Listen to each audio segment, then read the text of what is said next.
Hola and hello. So, one second. It's in Korean. I don't know Korean. Un moment, or four.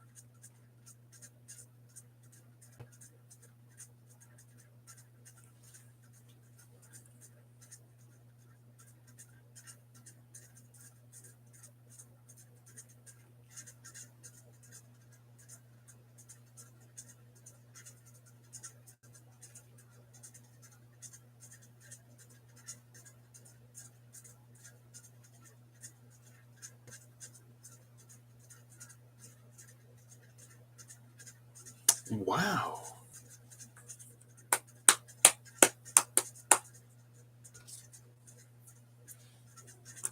Okay. Anyway, hello. That was your moment to see me and not hear me. I guess.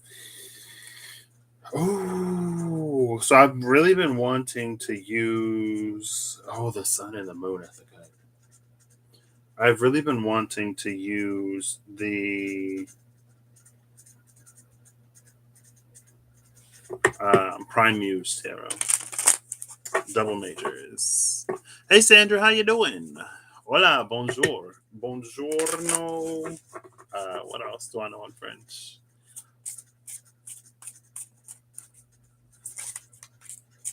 Cause the garçon.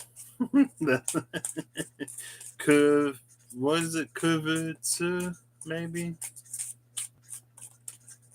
Cause the garçon. Do do do do do do do do. Ooh.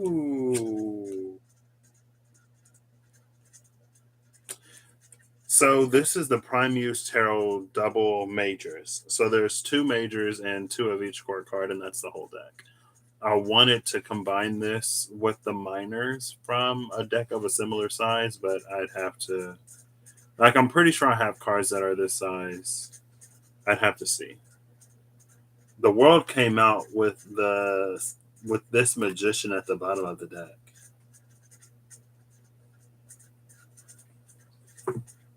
It's almost like after this completion, magician is like, well, now I don't have anything to do. So I've been wanting to use the Prime Muse Tarot. I've also been wanting to I wanted to use Kim Crayons, but I don't want to use the Wild Unknown Archetypes because I already have it separated out into the different categories for when I do the builds based off of the archetypes in the Archeo. Did I ask how you're doing today? How you doing? Happy Easter weekend if you celebrate. Really?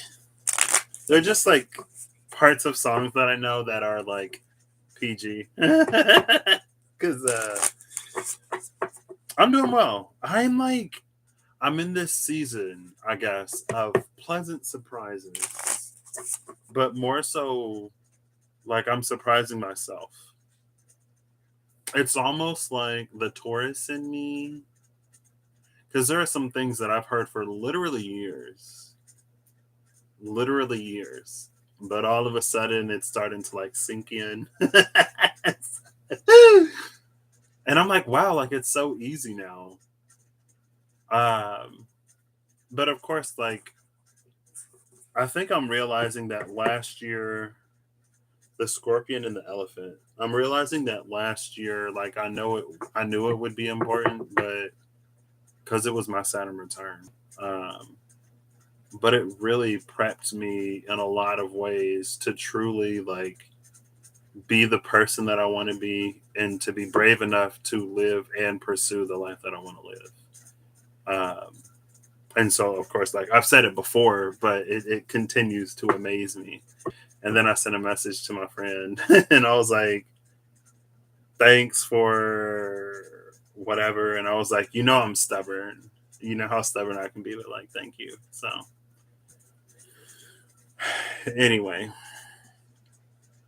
thank you. Me too. These are the ones that my best friend's fiance got me, and then he got me a pair, and then they had a little competition. They were like, "You have to tell us like which pair of earrings gets you more compliments," but this is the only pair that I wear anymore. I do like the other one too. It has two peacocks on it. Um, it's like two peacocks at the top, and then I think it has one of these with like black instead of red. But this elephant, oh, that's interesting. This elephant and scorpion is interesting because it feels like the tail of the scorpion is like that's what the elephant's trunk is like wrapped around, and it's very like it feels like protection, but it's not a protection that doesn't come with challenge.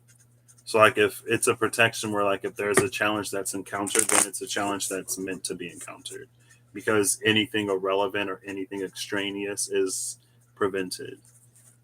Type of energy. Hey Steph, how you doing? And the woo! I've never seen Dragon all of a sudden just wants to come out. Panther came out with Dragon at the bottom of the deck.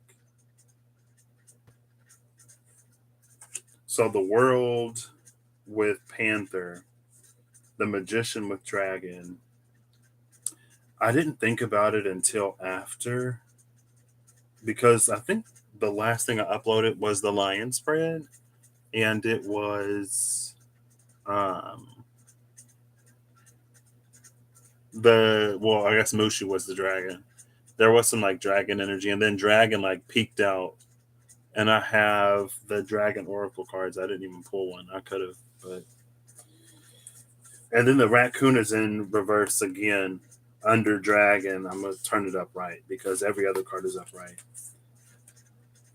Oh, see, oh, raccoon was in reverse with the scorpion under the raccoon, and then the fox was under the scorpion, and then the lion is under the fox, and it was the lion spread that the dragon came in. You see? See, it's and again, it's. I feel like this plays on that energy, like when the scorpion was with the elephant. Like nothing that you experience, maybe nothing is strong. So at least some. I feel comfortable saying some.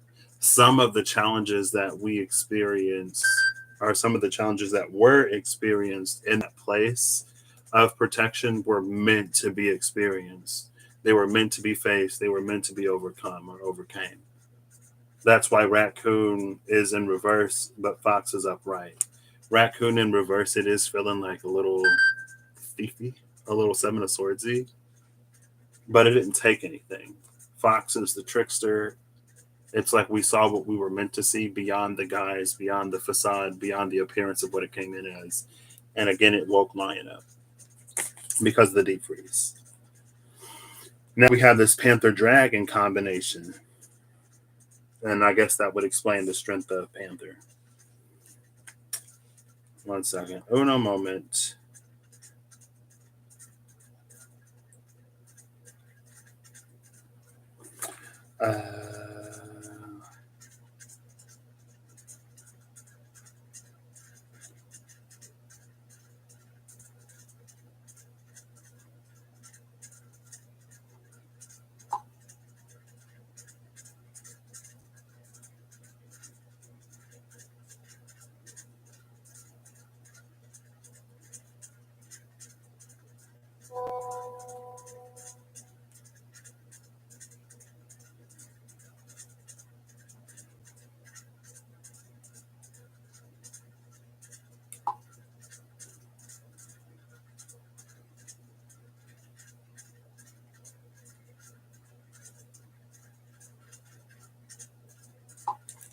Sorry. Sorry. Bloomin' Rose. Oh wait, Bloomin' Rose, it's you. I thought you were Steph because I was like looking from a distance for a second. How you doing, Bloomin' Rose? How are you doing? Happy belated birthday. Happy several months belated birthday. We're not even in another air season. Happy sextile season, since we're in Aries now.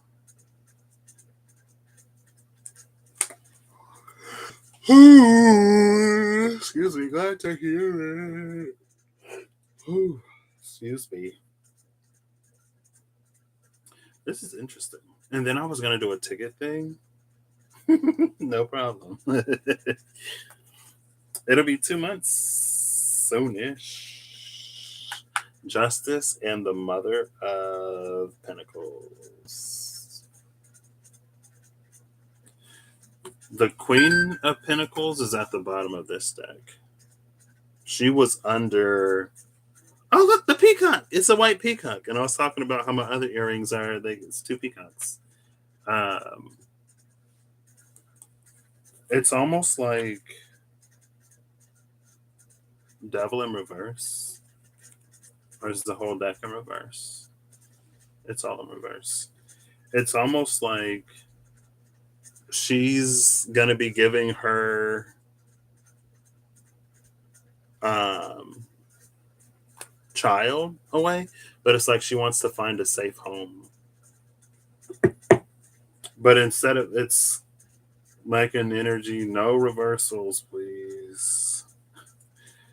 It's like, oh no, I was doing it right. Kind of like inheritance, I guess.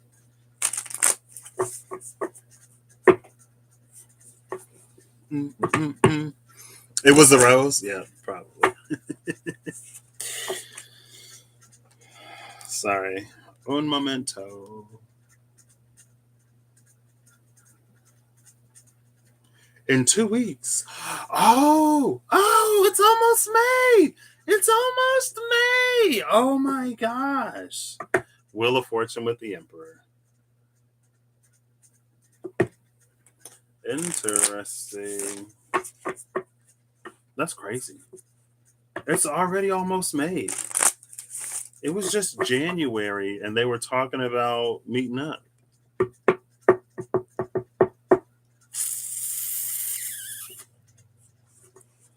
Okay. Oh, that did not shuffle.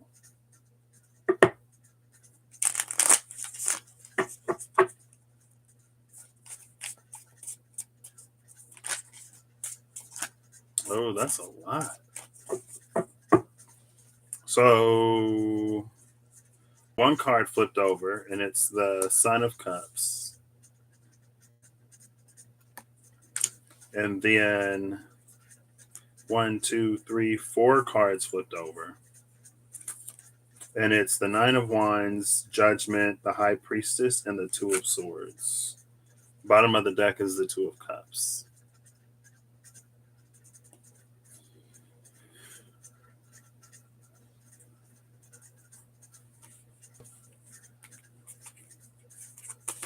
Nine of Wands, Judgment, the High Priestess, and the Two of Swords. The Two of Swords in this deck has an eclipse, and we're heading for the solar eclipse. The second new moon in Aries, which is the solar eclipse, before the nodes proceed or ingress into Aries Libra.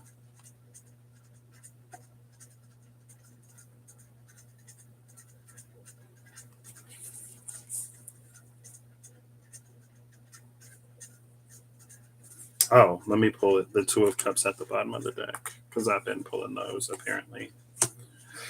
The Mother of Pentacles is behind that Two of Cups. So again, almost sort of reinforcing that, like trying to find someone worthy of her daughter or a son. It's a baby. Her fawn. A fawn is a baby deer. Yes. Oh, I was like, that's what I thought. What am I doing? Okay. Maybe this is intuition. Maybe this Knight of Cups is talking about following one's intuition even when it doesn't necessarily make sense.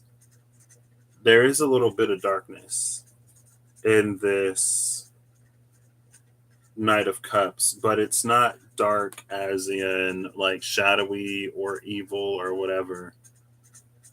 It's just like not communicated or unknown. It's almost like, since it is the Knight of Cups, it could be like a hidden motive.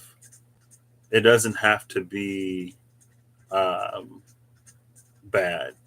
It's just not communicated, right? It's almost like it could be like a surprise birthday party, or like maybe someone, if it were like relationshipy, it might be like someone feels more deeply about you than they communicate, or it's like someone wants to help you do this, or someone thinks that you would be great at blah blah blah whatever, but they don't necessarily communicate that when they come forward. It's like it's almost like the well goes a little deeper than you think. Like in reverse or in a not great way, it could also, of course, be like hidden motivations that aren't that great. Like someone's using you for your money or whatever.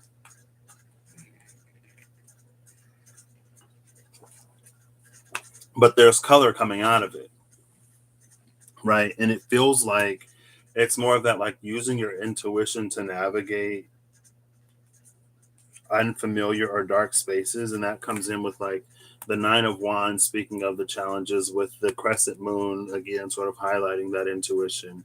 It's very like holding your ground, and you may not necessarily know why. With Judgment, there is a sort of evaluation here. More so than evaluation, there is a consequence and a reaction to the actions that you take.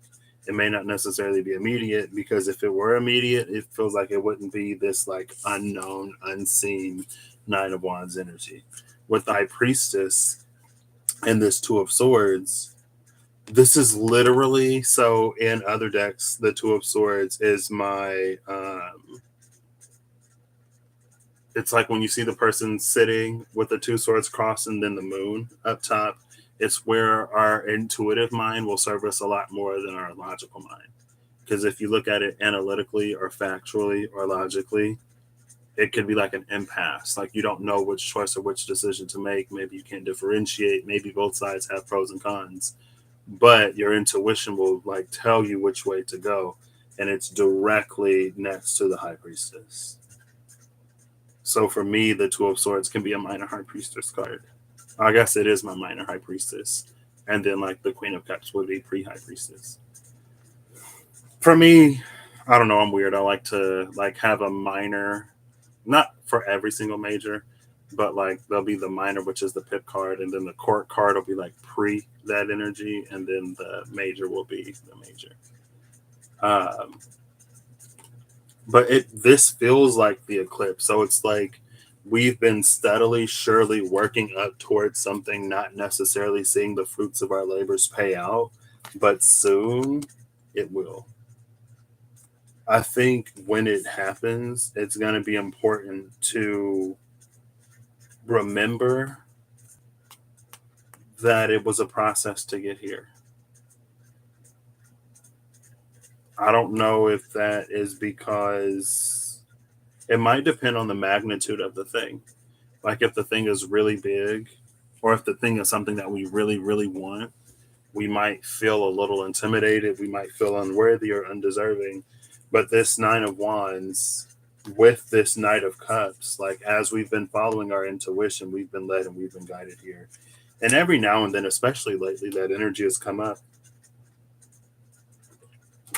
And I know for me, myself personally, I was seeing a lot of like, this was hidden from you. It was like High Priestess, like Spirit didn't tell you about this. It's going to be a surprise. It was like High Priestess with the moon card. So it was like, it was definitely a surprise.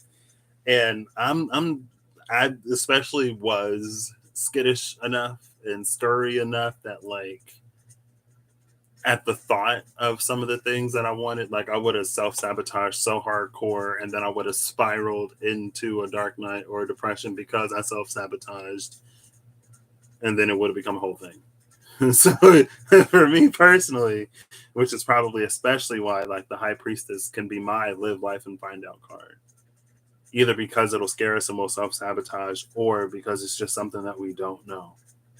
And if something is brought to our attention, before we have the mental, emotional, spiritual capacity to understand it, we might get the wrong idea.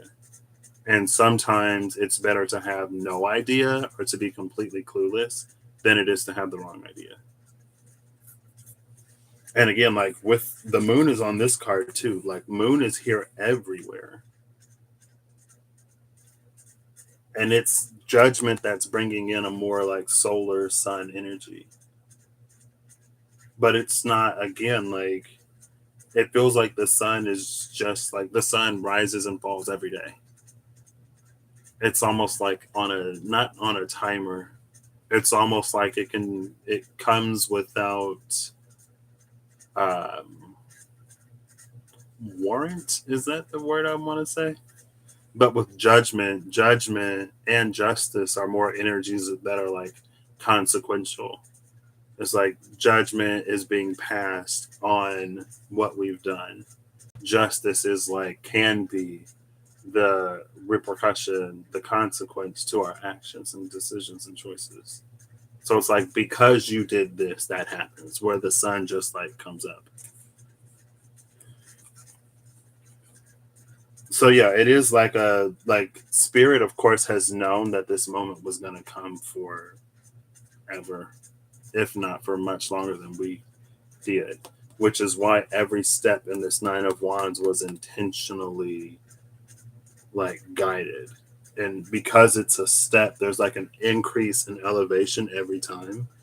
Again, it makes me think of the scorpion and the elephant. Anything that was experienced in this place of protection, I don't want to say anything. Some things, maybe most things that were experienced in that place were for a purpose and were for a reason. And when we see beyond the illusion of the fox, when we choose to go beyond, because this is also like choices that we make from a more emotional or in tune place. When we choose to sort of look a little deeper and face the challenges and continue to rise, we get closer and closer to accepting us. Justice and High Priestess is just like, oh, now's the time. And like even sort of reading it backwards, it's like this is a choice and decision that we made. This is something that we ask for from the divine. High Priestess sees like where we want to end up and sort of like where we are, knows what to put on our path to get us there. And again, it's the same energy, just told from the other perspective or in the other way. And then last but not least is Autumn, the wild unknown alchemy.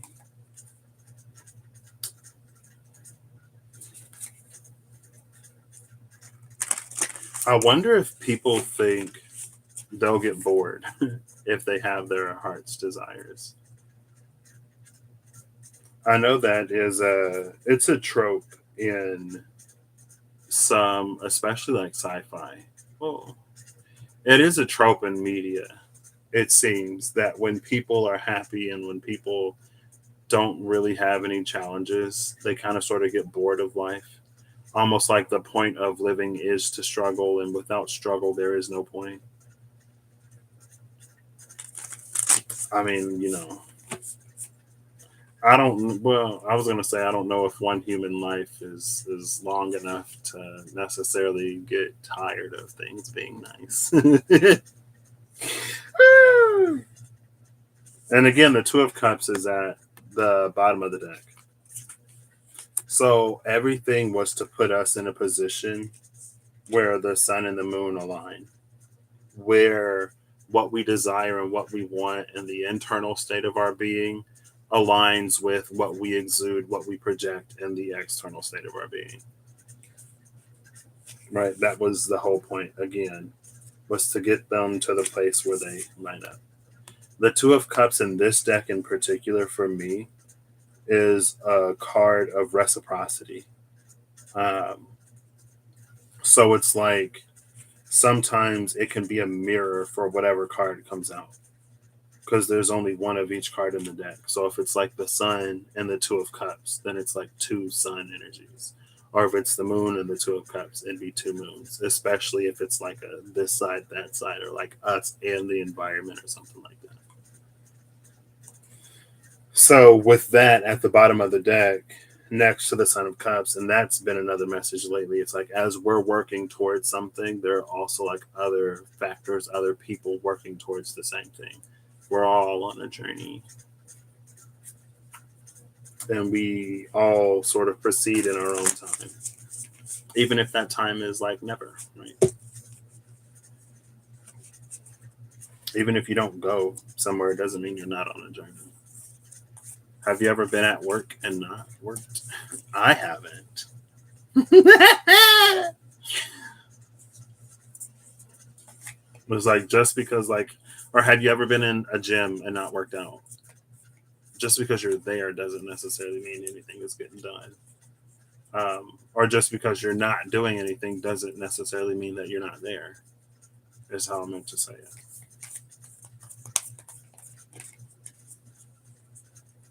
This is very like, I feel like this has been coming out lately though. It's very like stankness, like you passed the test. Congratulations. Are you ready to see what you've won? Don't freak out.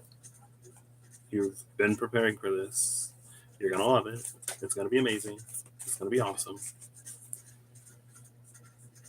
We have three cards, three alchemical processes. And the bottom of the deck is Plumum, lead, which is number 20, which is judgment, which honestly bears some similarities to the judgment card.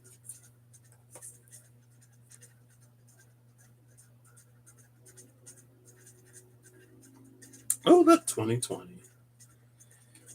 That was a year. Where am I gonna? I'll put this one up here. I guess I'm gonna put you here.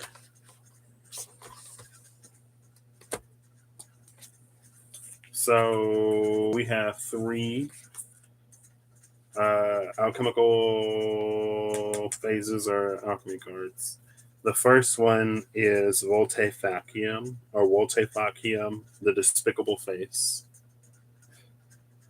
The second is Fumus, smoke. The third is Sacrum, sugar. Maybe this is self love. If this was self love, it would be really easy. Like self love is almost low hanging fruit for this. Um, the despicable face also feels like the Five of Cups in the SKT. And if you've been watching me in the past month or 2 months or so, the Five of Cups in the SKT, the Vagabond, is an energy that comes up a lot. No, it's not the Vagabond, it's the grotesque. The Vagabond is the Five of Pentacles. And it's this like the thing that makes us special or unique also separates us from others, and so we hide it.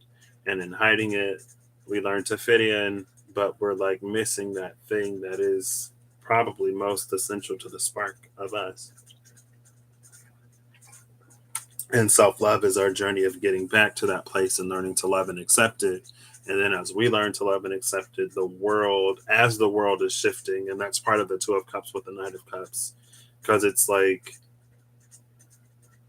I guess sometimes, especially depending, I might struggle to say that like something always was what it is. Like it might not have been, but it is now what it is now. And it is becoming what it is becoming. As we are becoming, so is the other, so is the world, because we're all becoming. But it's like the despicable face was distorted. Yeah, that's like the fox again. When you can see through the illusion of the despicable face, you see the sweetness that is sugar. I'm actually going to read all three of these, so I feel like I'm like talking really fast, but that's fine. The despicable face is number 68. No, it's 48. XLVIII. Volte or Volte Facium, the despicable face. What is hidden, unaccepted, shamed? The despicable face is never seen. Rather, it is kept in hiding to save outward appearances. The moon and the sun being on the same page, the moon being the internal whatever, the sun being the projected external whatever.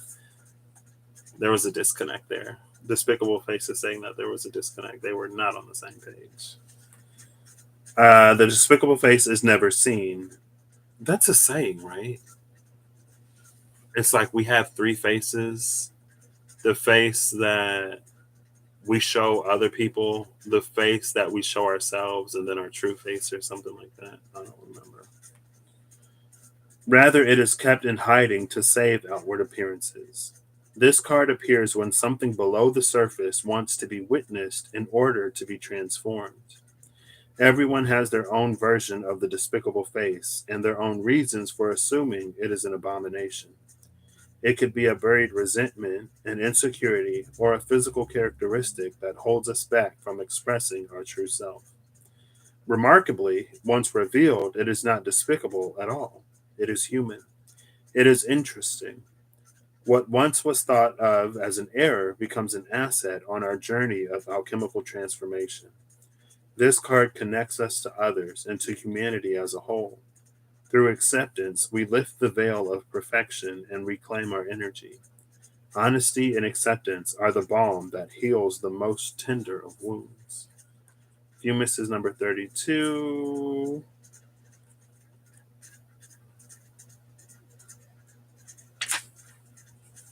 Fumus, smoke, smoldering, warning, illusion. Smoke is a tantalizing phenomenon. Stealth like and seductive, it swirls and twists, rising and disappearing. It travels great lengths with its signature scent, warning of a flame somewhere in life's laboratory. Such is the nature of the smoke card. When present, the senses are aroused and enticed, yet the warning of fire cannot be ignored. What kind of smoke is it? Was the fire intended, a ritual, or an accident? Does the smoke carry notes of incense and herbs, or is it laced with the fear-stricken scent of destruction?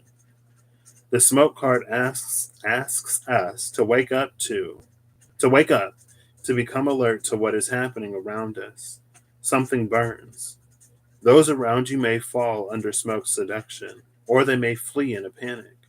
Don't get distracted by the response. Stay in your own laboratory and see what emerges as you study the smoldering veil. So it mentioned the veil of perfection being lifted, and now the veil is smoldering. So I guess it wasn't lifted enough. It burns faster than. And then 31, sacrum, sugar. Sacred sweetness, pleasure, and attraction. Oh, how sugar dances on the tongue. No matter how intellectual and scholarly our pursuits, sugar reminds us of our longing for simple pleasures. Until the 12th century, our need for sweetness, it is after all one of the five essential tastes in Ayurveda, was filled by raw honey offered by the bees. This material had many medicinal properties and was known in alchemy as a sacred elixir. Now, most of our sources of sweetness, both literally and metaphorically, are highly processed, defined for us by a culture of consumption. This card is a call to explore the simple sweetness in life. Can you add tenderness to your alchemical experiment? How about joy or even laughter? It is likely the pleasure you crave will not be found from manufactured means, but from the childlike wonder residing in the heart. Remember the alchemical wisdom of like attracts like. It's funny that it's interesting that Sacrum mentions tenderness, where the despicable face asked us if we could give ourselves tenderness. This is so interesting. It's interesting because like panther and dragon are like it's such a strong animal energy. And there was a curious navigation. Oh my gosh. Yeah. Duh. I was literally just talking about this, was I not? As we're navigating this seemingly dark space where we don't really know, but our intuition is strongly guiding us in a certain direction. And that's like high priestess being like, you got to get through this to get where you're trying to go. It'll benefit you greatly to do this. That's us. The Knight of Cups offering that cup of love could also be offering that sweetness, which is why the despicable face in return offers sugar. So it is kind of like this internal thing that's playing out externally a little bit. I mean, when isn't it?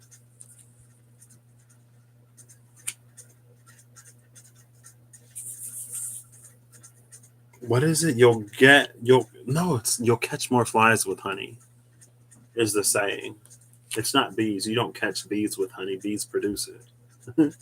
Bees make it. It's interesting that it mentioned the bee though, because the bee was the last animal that came out, and the bottom of the deck was the unicorn, and behind the unicorn was the black egg, and that was in the lion spread. It was like the final animal that I got, or something like that. And it was almost the opposite. It was like we see it as a bee, but in reality, it's something much more powerful. But in the lion spread, it was like we see this energy as like the world, but in energetic reality, it's maybe like a core piece of the mechanism of how things come to be, but it's a piece nevertheless. The world also came out in that deck, and here again we see the world with again the lion. Also, I think Fumus mentioned destruction, and the destroyer came out. I'm pretty sure the destroyer. No, I don't think it came out, but I saw the destroyer. Or did it come out? It might have actually come out. Let's see. Like it does, it matters, but it don't matter. But I have it like right here, so I might as well look and see.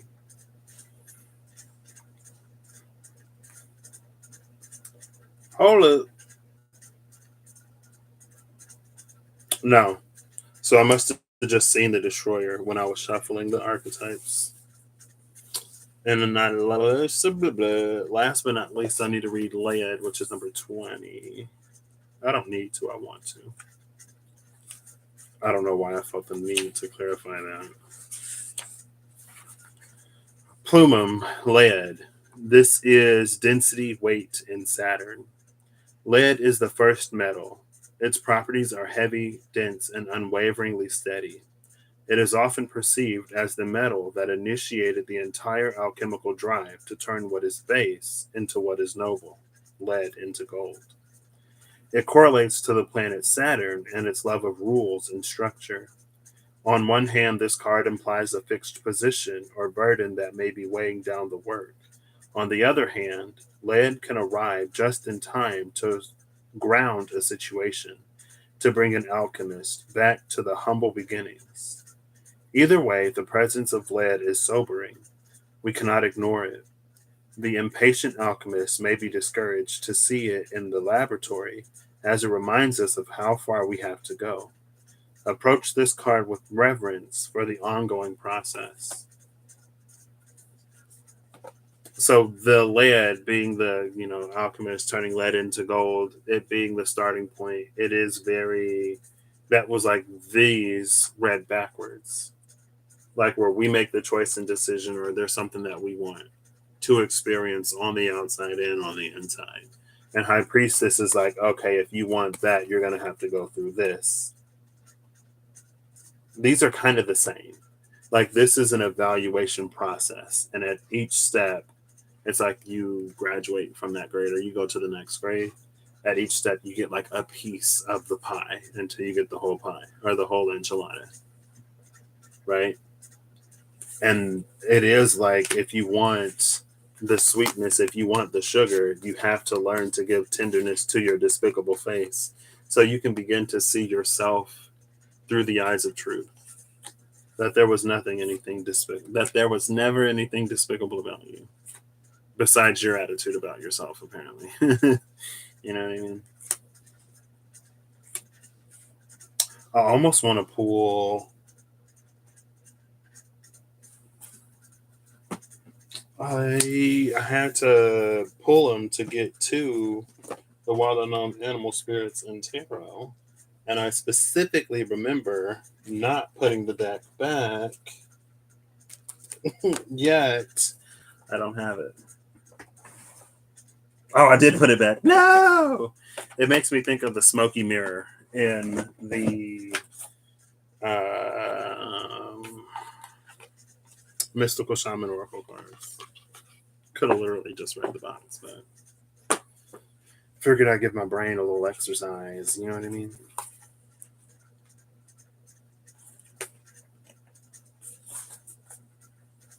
I mean, we opened with the world, so this is definitely like major completion.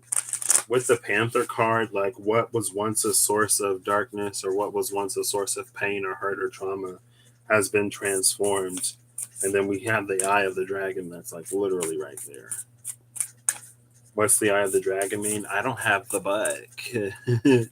But the dragon, so there's like two energies. They're not necessarily separate. You have dragon and then you have Quetzalcoatl. Quetzalcoatl is the winged serpent.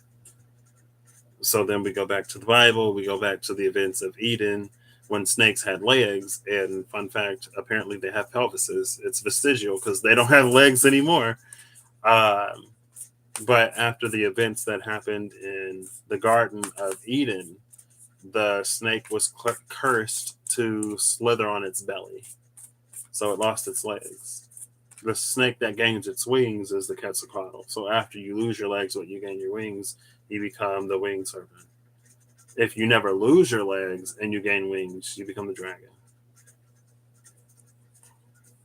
So it's almost like it's not the one that didn't have to suffer to get where they are.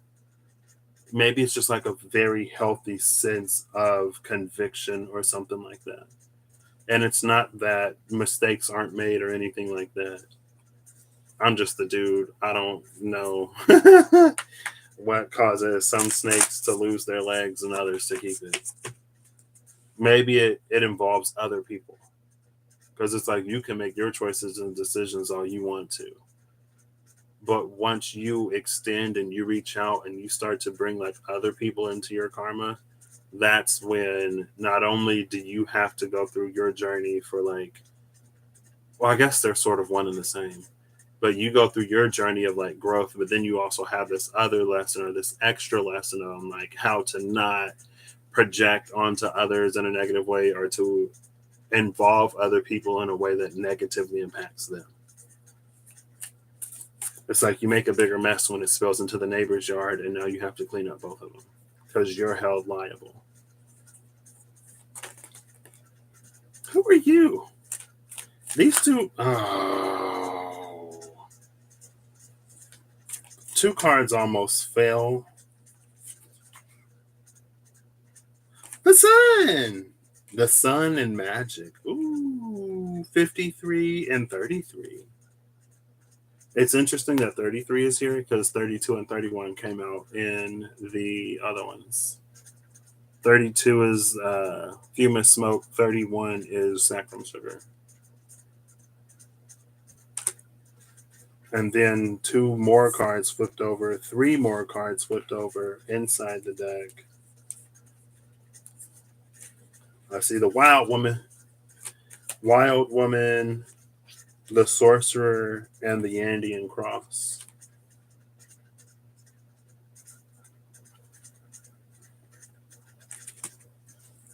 Bottom of the deck is the Crow, number 13. Wild Woman 62, the Sorcerer 48, Andean Cross number 2. I gotta go to the restroom. I've been drinking a lot of water. I drank a lot of water and then I went to Starbucks. Oh, I forgot. Sorry.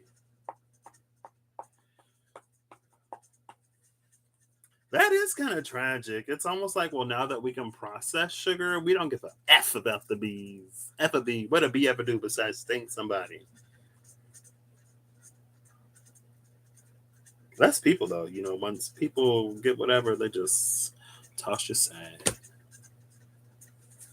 Oh, I don't want these. I want it to look before and after. I'll still look before and after. Maybe these will give some kind of context.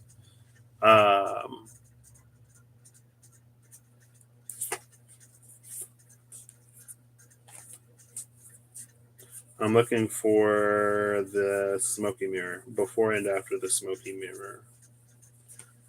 La mira of smoke.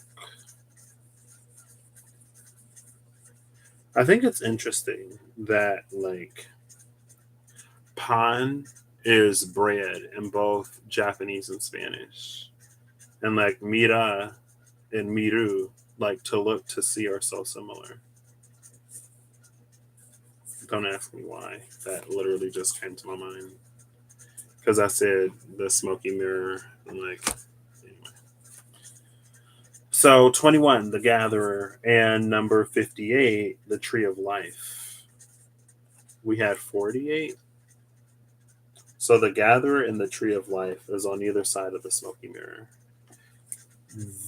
Oh, whoa, that was weird. I see when I hold it up to the camera, I see like this star.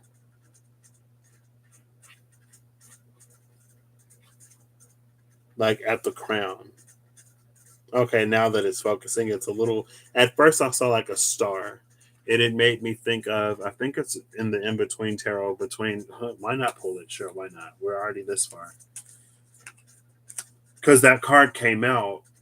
I think it's the Eight of Pentacles into the Nine of Pentacles, and there's an eagle that flies through a cloud, and it leaves a star in the cloud, and it almost looked like that to me.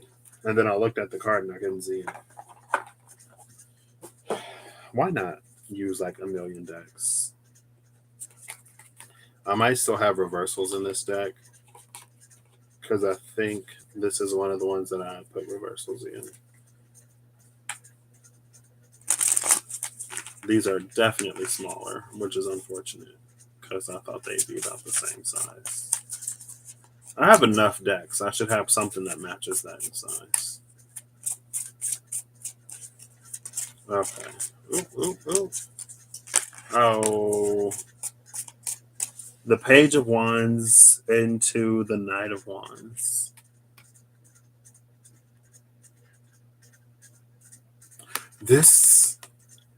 It had to be in the Lion spread because it was that Psyche and Cupid energy. It was the Moon and the Hermit. It was the Moon and the Hermit. But how the Moon was holding the wand, and it was that energy of like the flame that was held in the castle at night. Because the person is out there with the wand. But now instead of it being nighttime, it's daytime. In the Knight into the Queen of Wands, you see that there's like a door up here. And so it's almost like it's emerged from the old world. It's emerged from that world of darkness and it's coming into the world of light. The world of darkness being the world with the despicable face. And it's almost like because we wore the despicable face, like the eyes in the mask were tinted. So everything looked dark. But again, it's like some of the stuff probably was dark. It's more than like it just looked that way. Bottom of the deck is the Tower into the Star. And then the title card is after that. So once that tower falls, as we enter this brave new, whole new world, what is it going to be like? Title card. Live life and find out. I almost wonder too if this is like because it is in between, literally in between. Because this, well, I don't know actually. I was gonna say it doesn't necessarily feel like a destination,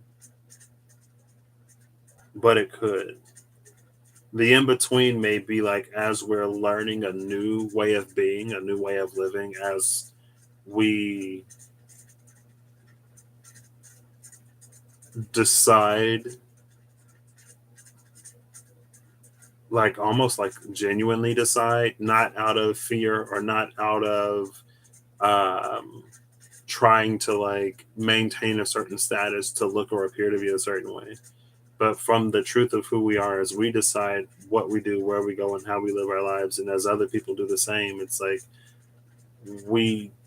the world is a new world, a new way of being is coming into existence. And so it's like we're living or we're moving into this new way of being while still also having memory of things being a different way.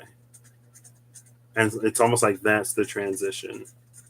So it's like expect for things to maybe probably be like fluid or even super fluid. And super fluid is a thing, girl. So I can't, I mean, I could Sagittarius, but what is super fluid? I don't remember. I'm pretty sure superfluid is like a state of matter.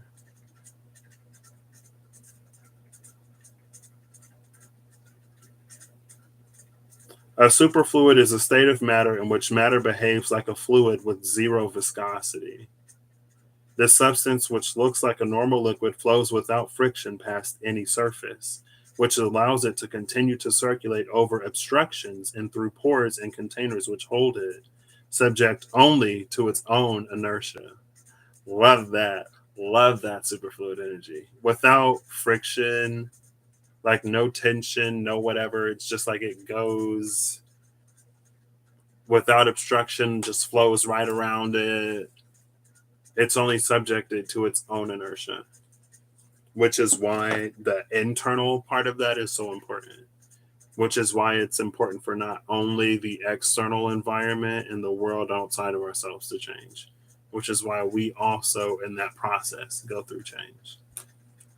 Wow, look at that. Look at that. I knew it was a thing. I was like, come on, science, superfluid, it's a thing.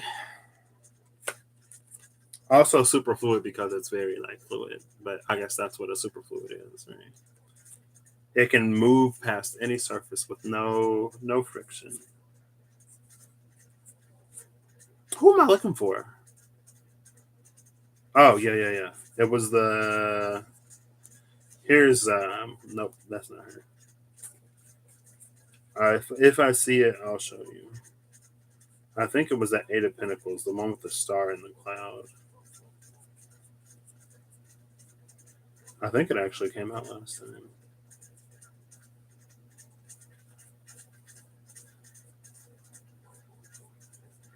Can y'all hear Chino? He's outside. He only barks 9 times out of 10. Like he only barks when he's on the chain. Like if you just let him outside and he can walk around, he won't say anything. But as soon as you connect the chain, boof, boof, boof, bark, bark, bark, bark. He's like, I was so I've talked about my eyes enough on this channel. My night vision is a lot better. It's significantly better than it was, but it's still not like great. But we're coming into the summer in the Northern Hemisphere. So the days are getting longer because we have passed the equinox. And I was seeing some stuff from like multiple people that was like, oh, equinox is the one point in time where it's like the days and the nights are equal. And so, like, while that's true, for me, maybe that's like a higher level of thinking for me and my particular disability, especially. That's like it's easy for me to say detached way of thinking of equinoxes, but as a human, as me with these disabilities, the equinox in the spring and the equinox in the fall are completely different. Because while the day and night is the same, in the spring, it means that days are going to become longer. Like that's the point where it's like officially, like it's not where it's the longest day, but the days are getting longer. And for me, since I can't see at night, I can do more. In the fall, it's the opposite. The the nights are going to get longer. It's going to encroach upon my days, and now I'm not, especially before I had the surgery. It's like I'm not going to be able to do as much.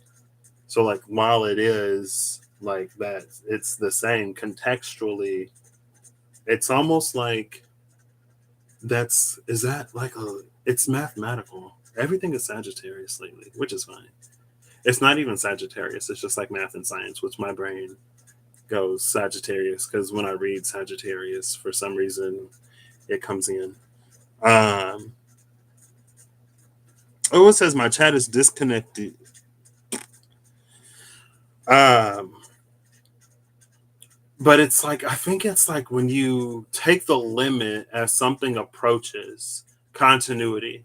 So a function is said to be discontinuous when, if you take the limit as it approaches one point, it's a different value than if you approach it from the other way.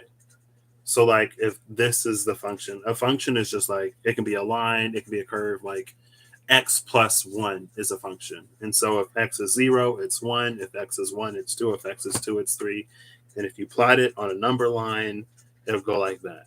It'll be linear. 1, 2, 3, 4, 5, 6, 7, 8, 9. X squared will be like parabolic, because if it's 1, it's 1. If it's 2, it's 4. If it's 3, it's 9. If it's 4, it's 16. If it's 5, it's 25. It goes like that. If you have a function where it's like, it goes like this, and here's some mystery value, and then it jumps up, this is discontinuous. Because if you approach it from the right, the value would say like 5. But if you approach it from the left, the value is like 1. And at this point right here where they meet, it's undefined. Because it's like, is it 1 or is it 5? But if you want to evaluate that, you sort of like draw little parentheses around that point. And then you evaluate it approaching from the right, and you evaluate it approaching from the left. And it's like that energy. I already forgot why I was talking about discontinuous functions. I don't remember. Oh, because of the equinox. Because it's like, yeah, if you are approaching it from like what, spring, or I guess winter into spring, the days are getting longer. But if you're approaching it from fall into, or I guess summer into fall, the days are getting shorter. So while they are the same, contextually for the different hemispheres, it's different. That's all. Why? I don't know. Because if we passed the equinox, this is why. Because we passed the vernal equinox, and I live in the northern hemisphere, so the days are getting longer, and so that means it's still sunlight out at like 6, 7 o'clock, 6 o'clock. And I was driving yesterday, and I was coming back from the store at like 6 o'clock, and I was like, and my window was rolled down. I was like, look at me being a human and doing human things. I don't know. There are humans that don't drive. I know. It's just for a long time I didn't think I'd be able to drive again because my eyes, you know. And you know, I don't cause accidents. If I couldn't drive, I wouldn't drive. It's just one of the things that was gifted back to me after the end of my own, just having faith. But for me, it wasn't even necessarily about faith. It was just like, I went through my darkest night. It was a level of avoidance that impacted my life so significantly that I would spiral into deep, deep depressions for several weeks, if not months long. And then it just reached the point where I was literally like 2 months from graduating, and I hit that fear peak and just plummeted. And I was like, I can't keep doing this. So one of the first things that I did was started to use all of those accessibility features that were already available to me to like compensate for my disability. Before that, it was like, well, if I use the features, then like the disability is real. But it's like, girl, you already can't see. It's already real.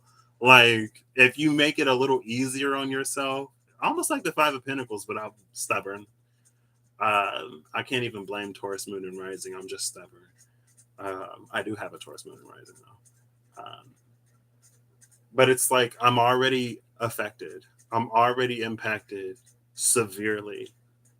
So by me making it easier on myself and utilizing those resources, like, it don't make it less, more or less real, but it will make my life easier.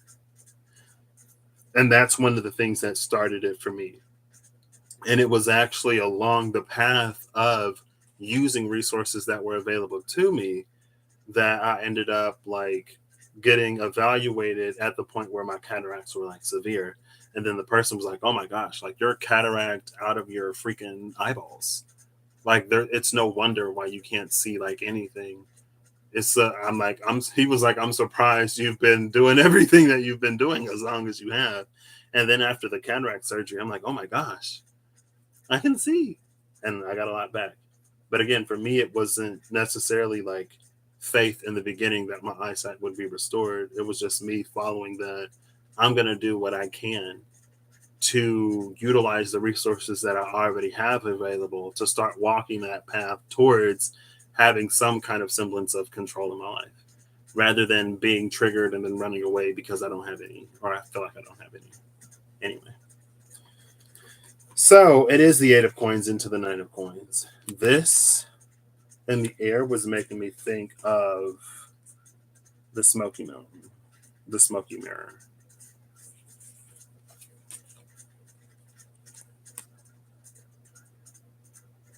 Can you see it? You can kind of see it, right? And then there's like the evil. So before and after this card, we have the Hanged Man into Death and the Lovers into the Chariot. So it's nestled in between two majors. Both are cards of movement. Both are proceeding into energies of movement. The movement of death is in the Reaper. I guess there are two majors that feature horses. Are they the only two majors that feature horses? The Chariot and Death. Well, I guess the Chariot has sphinxes or whatever typically, but you get what I'm trying to say.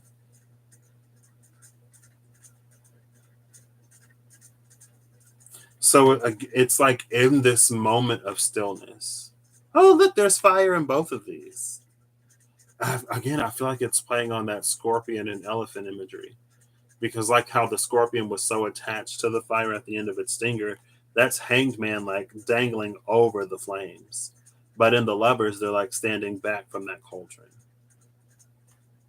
Um, but it's like in that moment of stagnation, the choices and decisions that we make to start moving bring in death energy. And death is just, this is the lion spread all over again. Death is just like the ending of one situation so that we can move into another. It's death and rebirth in tarot.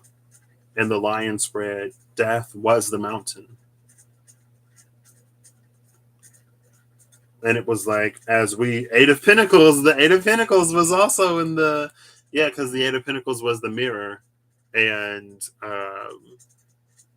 death was the, or yeah, death was the mountain. The Eight of Pentacles was the mirror. Literally just said that. And then the World card was whatever card was at the top. I forget what it was. I literally just, the Sustainer. The World was the Sustainer. And then the Magician, the Bored Magician, this was the Lion where it was like strength was the storm. And lion energy was like, well, you don't need me to do anything because you've already done it. And again, like with the World, it's like we've already navigated, closed out, healed, done whatever we need to do in these cycles to the point where we don't even necessarily need to jump through the same almost ritualistic hoops to get some kind of outcome. And I guess a ritualistic hoop would be in this specific instance, case and scenario and situation, not necessarily everyone. And this one, it's like instead of lighting a candle or using a crystal or doing whatever, like there are things that we're doing, Eight of Pentacles, in our day-to-day life. The Lovers also came out.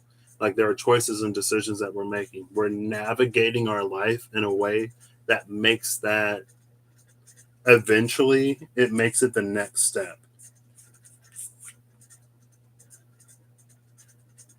So when we start, it's like very, very far away. But as we Eight of Pentacles, we get closer and closer to the point where, like Reem, I think it was in her Samurai Mandala video, like we're turning the impossible into the inevitable because of what we're doing, not because we engage spirit or we petition spirit to do something on our behalf. Because again, it's like it doesn't serve us for the thing to only change on, it doesn't serve us for things to only change on the external. Like the internal also has to go through a process to match it or mirror it or whatever.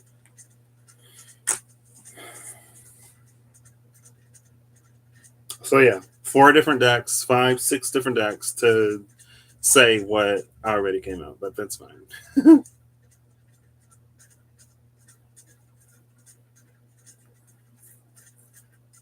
I do want to pull before and after. Instead of before and after Stankness, I'm gonna pull before and after Ofurlagu because Ofurlagu is the successfully navigated Stankness. It's the step after. And this is in the Lafruma energy, not the Lafruma energy oracle cards, the Lafruma healing oracle deck. Oh, there's Swogsness. I was thinking of the gift of the past recently. And the gift of the past, it's almost like in seeing things that we didn't see the first time we lived it and noticing things that we didn't notice. It's almost like when you make it through the journey of learning to love your despicable face, or when you make it through whatever journey you make it through. It's like when you look back on your life and you can see moments where the divine had like intervened in miraculous and unexpected ways, or when like someone came upon your path. It's just that like those moments and times where when you really needed it, somebody was there,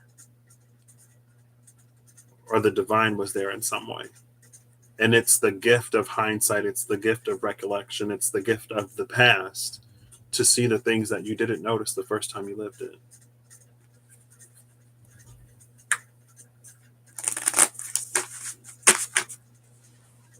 which is gorgeous. I mean, there are also, if you get stuck in anything, it can turn toxic.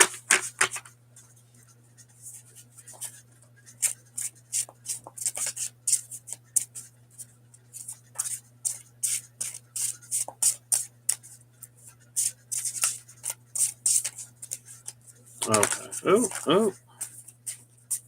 Leaf unfurl. Ooh, I ain't seen one of the title cards in a hot minute. This is literally who was at the bottom of the deck? The tower into the star with the title card. Literally this.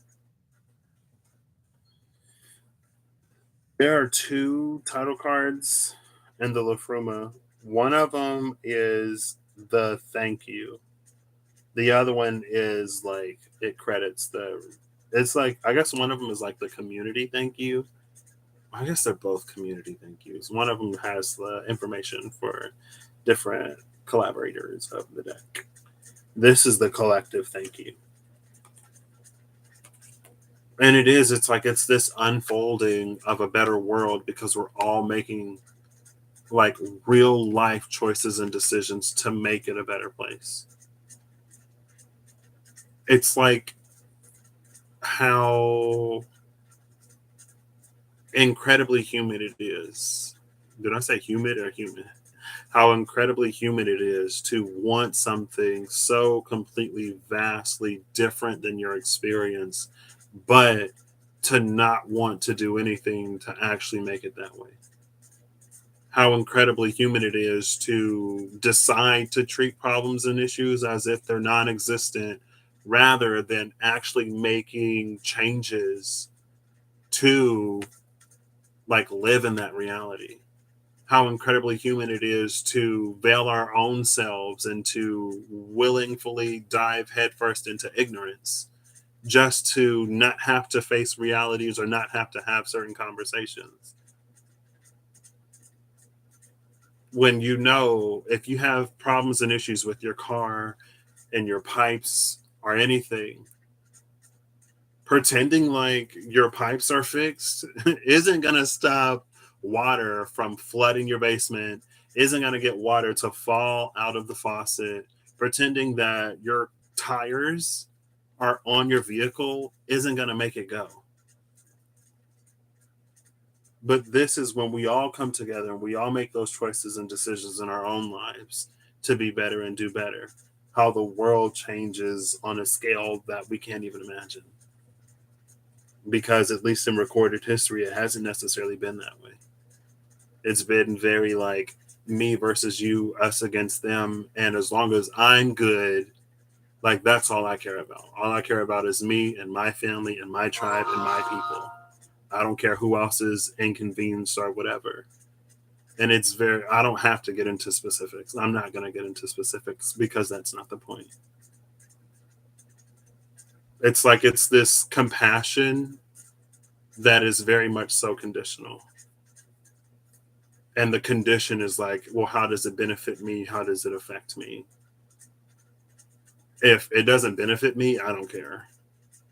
Or if it reduces, like if it makes it harder for me to do the things that I'm already doing, even though it would be more fair and equitable for others, I got to think about myself first, you know? Like, yeah, I know you're hungry and you want bread, but if you eat the garbage bread that we throw away, then we're like, what if we want that bread? And it's like you discard thousands of loaves of bread a day because you know you can only eat two, but you make 2,000. Let somebody else get some bread. Like you're still going to be full. You know what I mean? Anyway, when we make those choices and decisions collectively, the world changes as a whole. And it's happening. Recent events have seen that. Recent events have made sure that our lives would be disrupted enough to begin to face some of the things that we could more easily and readily avoid when things were so busy and hustle and bustle. When we slowed down and in so many ways and areas and aspects of our lives and started to really like wonder and question and demand better, but also seek better for ourselves. And then, of course, there are those who may now face an inconvenience. Again, I'm not trying to get specific examples because it's not about the specifics. It's about how we are collectively overall. And I'm not necessarily any better or any worse than anybody else. But it's like, especially when it comes to like class hierarchy and like who deserves a living wage or who doesn't, it's like the lowest hanging fruit. It's easy. It's like right there on my brain. I don't got to go reaching for it. It's like, you know, we look at some people look at people in like the service industry or in like the food industry. And they're like, well, if you want a living wage, you should get a better job. And so, you know, things happen where like eventually people go and they go back to school. Some people went back to school. Everything was online, like got their education. They're applying for different jobs. They're leaving certain industries. And now it's like we have crazy long wait times or like places are closing because nobody wants to work. And like it's also like how there are these certain issues that people perceive. It's like there are certain issues that people think they're subjected to because of one thing, but it's the very thing that they subscribe to that's the reason why they suffer in the way that they do. But I guess it's hard to see it when you're just like, it's like the level of intricacy in the system is so dastardly brilliant. Or humans are just, we are just that. I mean, really, I guess at the end of the day, we're just animals like any other animal.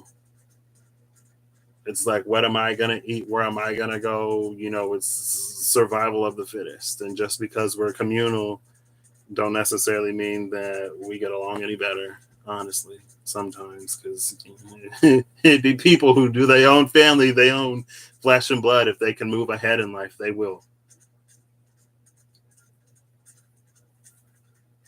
It's very complex and it's very multifaceted, but as we, which is probably one of the nine of wands, is it's so many steps. There are so many things to address and take care of. And it's not that there isn't an end to it. But if it feels like that, just like the lead card said, we don't like to see lead because it reminds us of how far we still have to go.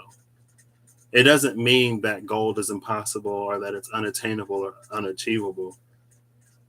We just got to go a little farther. We got to think a little bigger. We got to expand our compassion a little bit more. We got to take ourselves out the middle a little bit, not completely discard ourselves and don't necessarily completely throw ourselves away. But there are some things where it is very like, if it doesn't benefit everybody, it doesn't benefit anybody. Because now we're all playing the lottery trying to win and stepping on it. It's crabs in a barrel, anyway. 44 Condal is the bottom of the deck with year, which is year, right? Year harvest. Yep, year harvest. It is the year of divine ulcers, cosmic doubt ulcers. But then there's Atverston. This feels like volcanic. Oh, well, then there's Anwilla. So that which tries to burst free, and then our stronger will to suppress it. Because we get choice. That is the gift of our choice, to suppress and to prevent and to delay that which is extraordinary and beautiful. We can go, ew, I hate sunsets. I love it when it's dark and dreary and miserable all the time. It's like, okay. To each their own. Earth is big enough and diverse enough that, you can find wherever you want. If you want constant misery, there are places that you can go to. Who am I looking for? Oh, for the goo. That's what I'm looking for. I was kind of talking about it with my mom the other day, and it's like, that's why some problems are so complex. Because our multidimensionality, because we are so multifaceted, and because certain social, societal, political, economical issues are like multifaceted. It's almost like sometimes we try to hang on to what should give us the most privilege, and privileges that should like outweigh our challenges and setbacks. Right.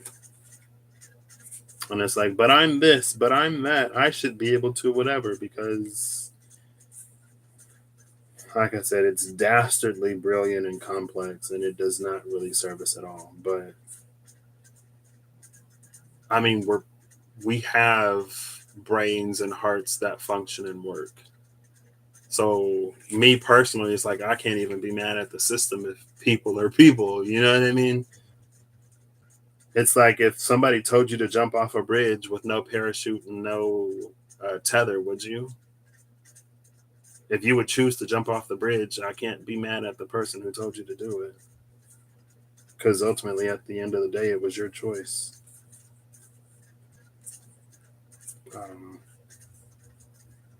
But we'll get there.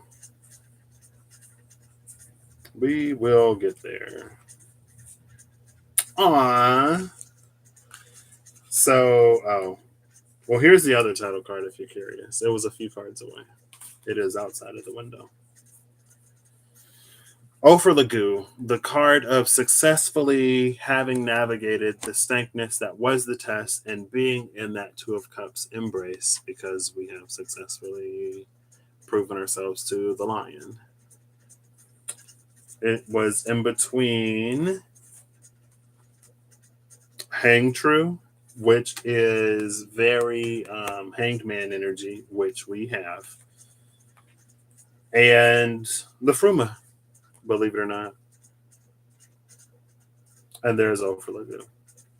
Hang True and the Fruma. I haven't seen the Hang True rune in so long that I legitimately forgot it was in here. I feel like I never see Hang True. I don't think I've seen it since I got this deck. And I also, I don't think, of all the videos that I've seen of other people using the deck, to my recollection, I haven't seen it either.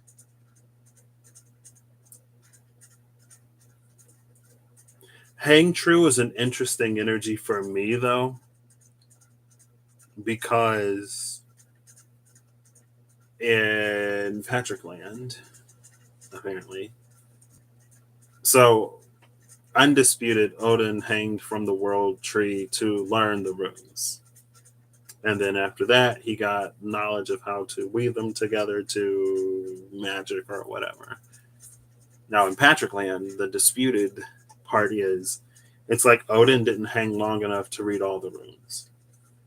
It was almost like he took like Runes 101, and then since it was more than anybody else knew, it was like, oh my gosh, Odin's like the master of runes. And it's like, girl, if you knew the runes, you would know that Odin is like barely has an elementary proficiency.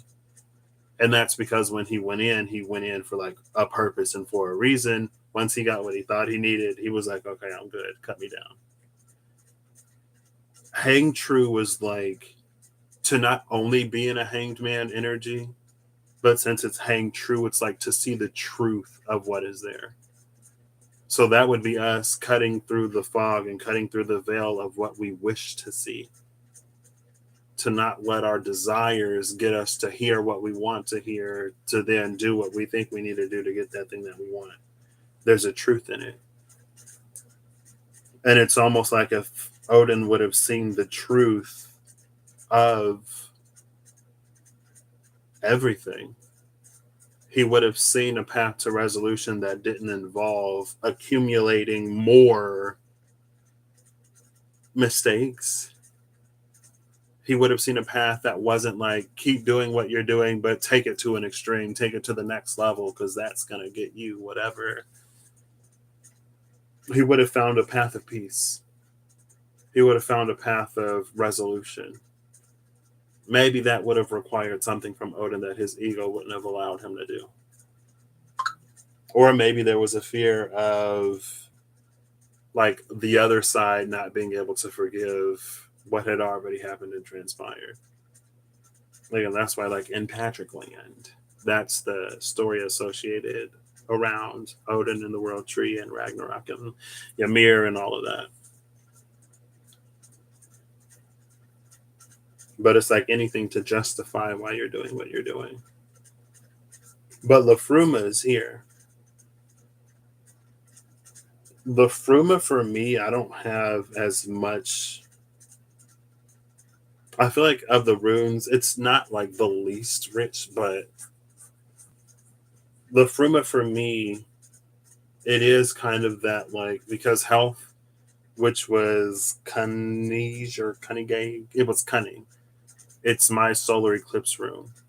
It's where basically how this reading is coming out is like where we can see the truth of ourselves and the world outside of us, where we can take accountability for the part that we play and not just try to minimize it through like, oh, this happened and that happened, and if this person wouldn't have done this, then I wouldn't have did that, and if I didn't need this, then I wouldn't have blah blah blah blah blah. And it's like, well, yeah, if everything was perfect, then nobody would ever do anything. But at what point are you going to be like an actually decent person? You have a heart that works. Like if you can love one person, okay.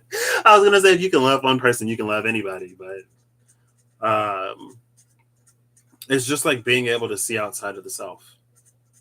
I mean, to be fair, a lot of like when we come into the world, there's a lot of pre-existing like prejudice and history is like very real. Um,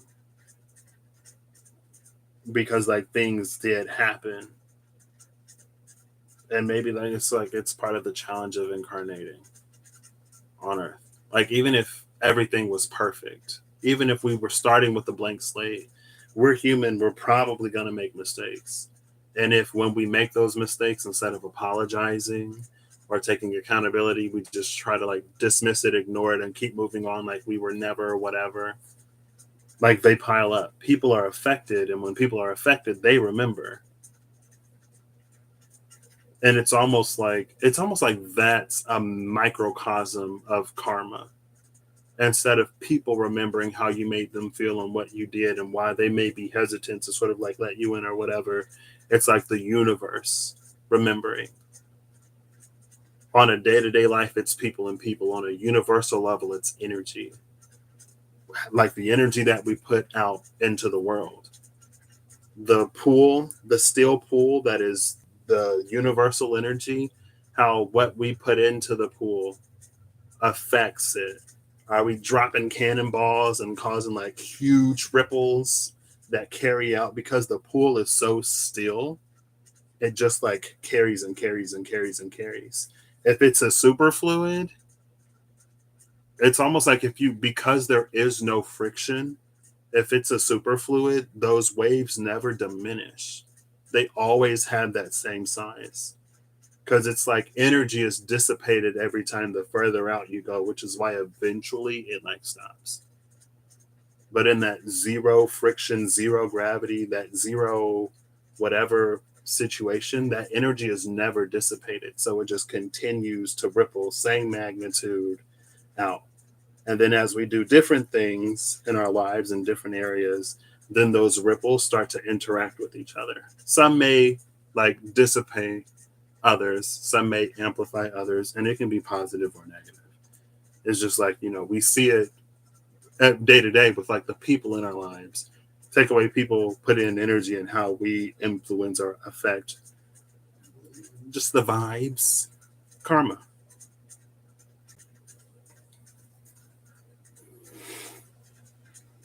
But hang true is to see the truth of it, to see what we were supposed to see rather than what we wanted to see. And then the fruma, so that was like health. Health is the part for me, it's like the cunning, where because we can see ourselves in our truth, we can see the world in its truth. Rather than like saying that we see ourselves or like I can acknowledge whatever, but we're still kind of projecting because. But when we like, it's almost like this new truth. I guess I can show you. It's almost like this new truth that emerges and this new truth that we're able to receive because us in and of ourselves, we don't need a mirror outside of us to show that to us. Right. It's like when you learn to stop bowling straight up gutter balls, you can let down the bumpers. When you let down the bumpers, it's like if your strategy for bowling involved the bumpers, like I'm gonna bowl the ball this way because then it's gonna hit off the bumper and go that way. Without bumpers, girl, that's a gutter ball if you're not into the next lane. So it is, and again, like that's that in between sort of like where we're learning to navigate life in a new way. We can call each other bumpers. And we just like project on each other and do all kinds of stuff. But again, like when you can be accountable for self, and it's not that again, like we're human, we're not necessarily going to be perfect in the way that we think of perfect.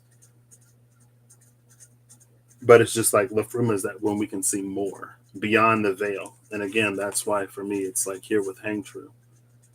Because we see beyond the illusion, beyond the veil of like, but I was this and I was that, and this person did that to me, and that's why, blah, blah, blah. And it's like, is it important to know the factors that go into why we are, how, or like, how we can do the things we do, or why we make the choices and decisions that we make? Yes, that's an important piece and it's an important step. But to go beyond that and then take accountability and then to go beyond that and say, okay, now that I know this, now that I recognize it, because I know and recognize it, and because I am accountable now, I have the freedom of empowerment and sovereignty and choice to now go, who do I want to be? Instead of being or remaining the product of everything that was done to me. What can I do to like leave the world better, or to not continue these cycles of like bullies who bully other people? It's like the dad comes home from work and takes it out on the mom, and then the mom takes it out on the kid, and then the kid takes it out on the dog. Or the kid goes to school and takes it out on another kid, and then that kid, it's like, again, it's that same, it's apparently very human because we do it and we've been doing it apparently, where instead of taking an issue to like the one who caused it, you take it out on whoever you can take it out on. You couldn't say anything to your boss at work, so you go home and you take it out on your family. The kid can't say or anything to its parents, so it goes to school and it takes it out on the teachers. And then the teachers complain to the parents, and the parents are like, "Oh, well, you should be doing your job," and blah blah blah. And then the teacher is like, "Okay, I see it, but I'm just a teacher." It is so wild. It's fine. We're not going there. People gonna people, and eventually we decide to do better by ourselves, and then we decide to do better by each other. And when we make those choices and decisions, we come into a better, more harmonious world with the Lafroma. But that's when we see the truth of it. Saturn is actually a gift in this situation. It feels like Saturn can work to dispel the mist of Neptune, but the humanness in us created that fog in the first place.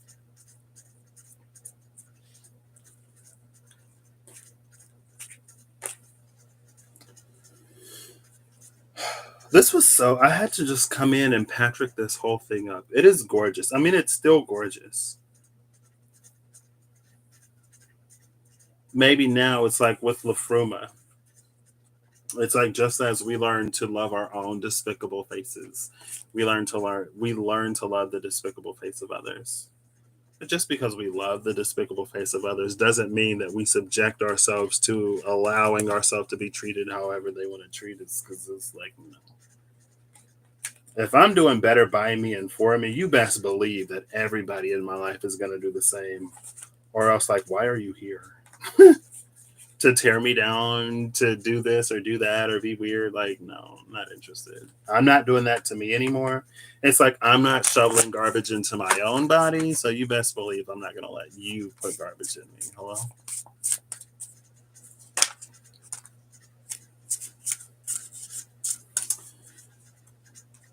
There's Ash.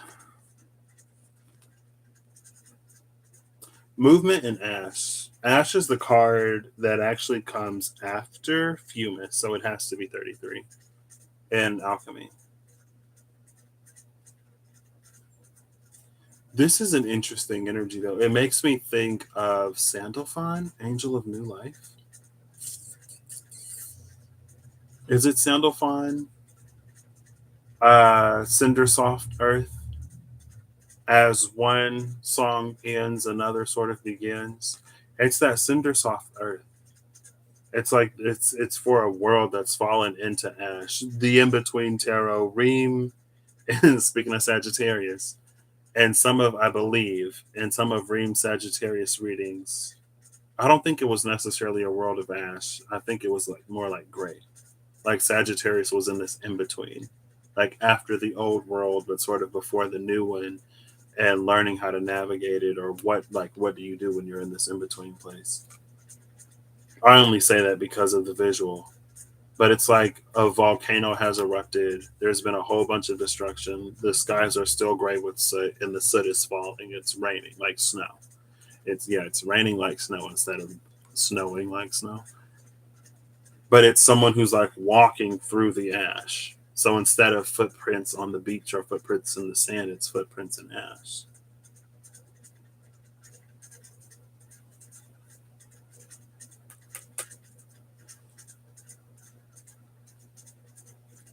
This feels like a past energy, but I don't know if it necessarily is.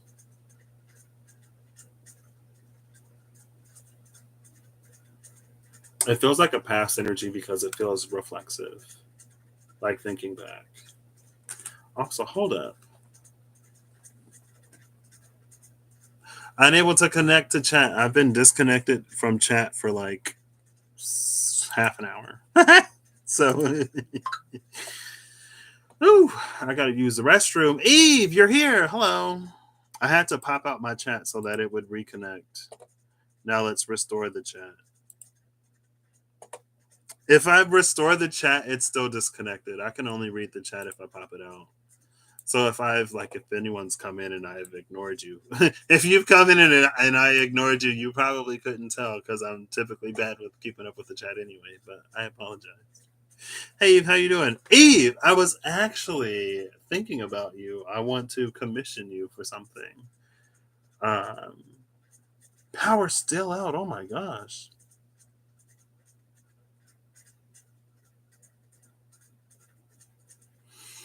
Um,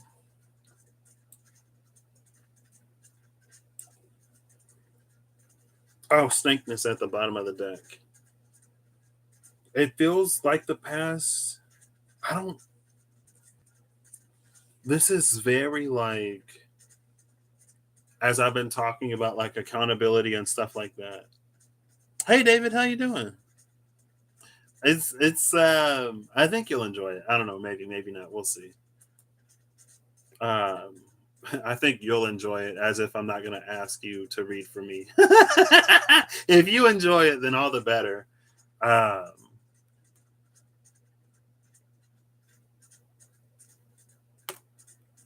it's like, as I've been talking about like accountability and stuff like that. It is this, just like, it feels like us. It's so like it would be at the end of your life. It's almost like if at the end of your life they play the highlight reel in the good times, and you're like, oh my gosh, like, okay, I'm ready to move on now after, the good old days and that, and then you step forward into this world of ash. And then it's like the opposite of your highlight reel. But it's this moment where you get to see, like, it's so dark and dreary and so ash ridden that like it would be easy to fall or to sink into it. But it's like, that's not the point. That's not the purpose. Raccoon in reverse, fox upright. See it as it is. Know that it's not there to tear you down or to make you feel worse. It's more like a, this is what happens when you do this. And if it's good, it ends up in the highlight reel. If it's not good, it ends up in the world of ash. And you have to walk through the world of ash. And then, like, just like the highlight reel is like, I want to do the good things over again. I want to experience those highs again. The world of ash is like, those are the things that I don't want to do again. If I could move through the world and leave it more verdant and beautiful and green, rather than burning anything and everything in my environment, then I'd rather do that. I don't know. It's very interesting.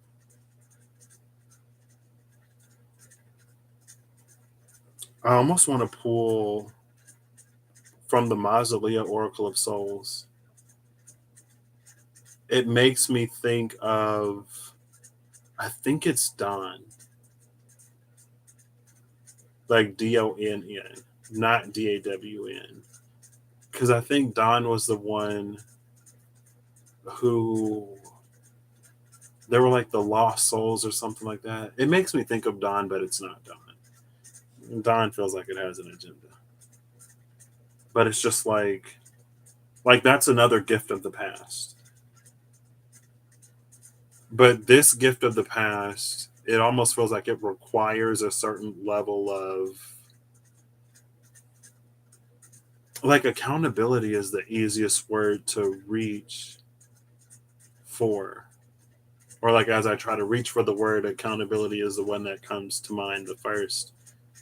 Because accountability, it's like accountability is not necessarily being okay with everything that you've done, and it's not necessarily not having any regret.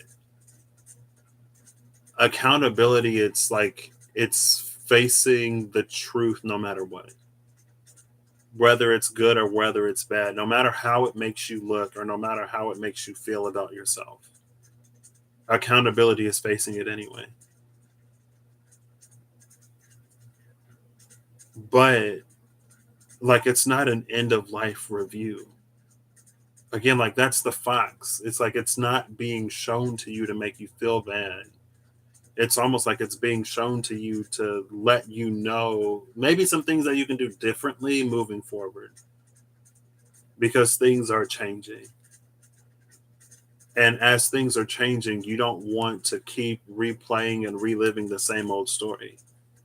Like, I guess you can make it to New Earth, or you can make it into the 5D, and you can live the 5D like it's 3D, right? You can choose to not have running water and electricity in your home.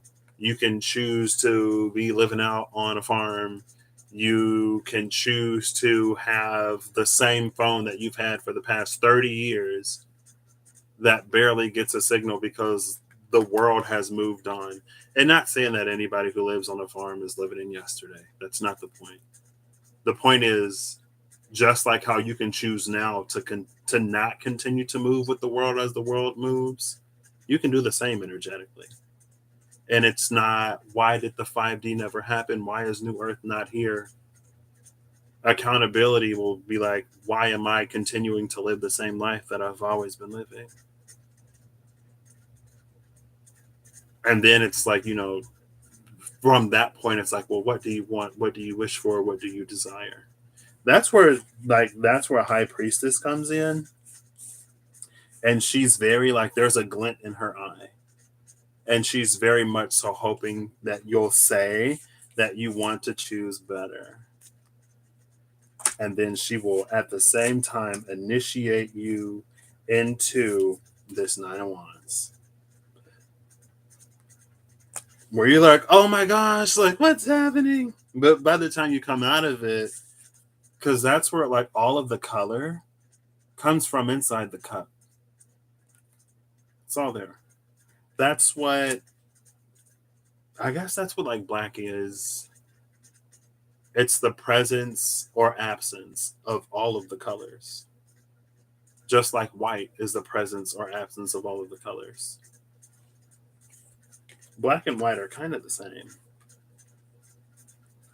It just depends on if you're talking about light or if you're talking about pigment. Pisces would be light, Virgo would be pigment. And Virgo is pigment because pigment is how things absorb light. And anything that they don't absorb, they release, they emit. It gets reflected. We see what they reflect and we think that that's what it is. Oh, that apple is red. In reality, the apple is actually every color but red. But since red is the only like wavelength of light that it doesn't accept, since red is the only one that it releases, that's all our eyes have to see. And because of how we define things being human, yes, the apple is red. Because we don't define things based off of the things that we can't see in those things. We define things based off of what we can see because we're complex and complicated and big-brained people who work off of more than just appearances. Anyway. Oh, last card from the La Fruma, the other title card. Bottom of the deck is onwardness, the present. We're already in this void space. We're already in the in-between.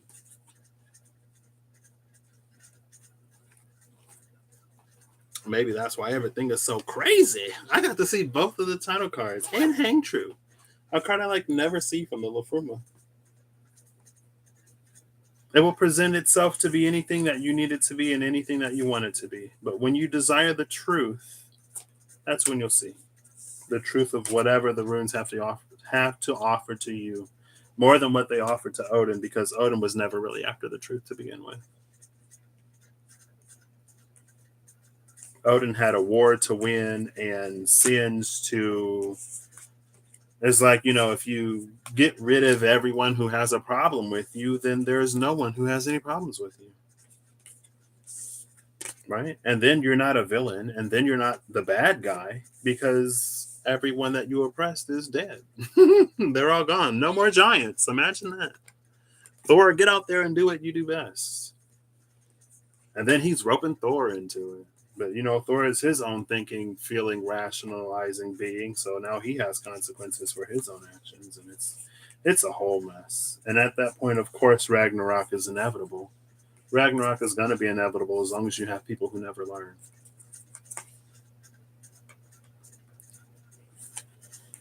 But sometimes Ragnarok is what we need to learn.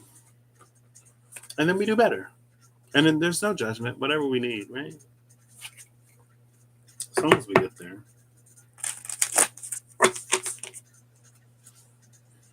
So anyway, it is Good Friday because Easter is Sunday.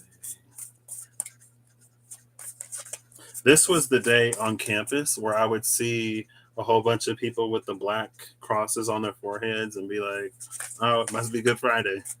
Before I went to school, there's like Purdue has a healthy Catholic body, I guess.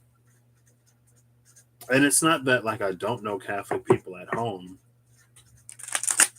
Um, but yeah, that was the first time I saw the black crosses on like a whole bunch of foreheads, and I was kind of like, "What's going on?" Not to say that again, not to say that Catholics don't exist here because they very much so do, very much so. I guess I just never noticed it before I went to school or before I went to uni. It opened my eyes. All right, mystical shaman, what say you? That's a lot. I'll take it.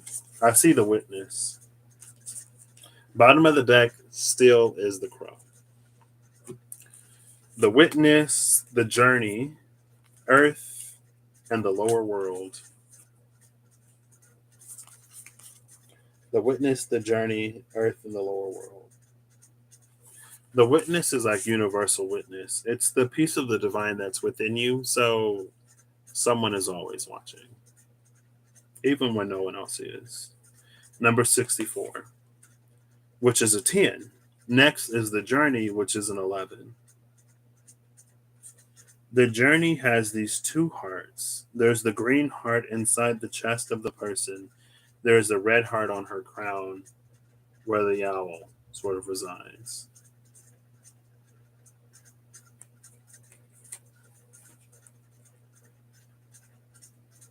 I think this witness here is also stankness.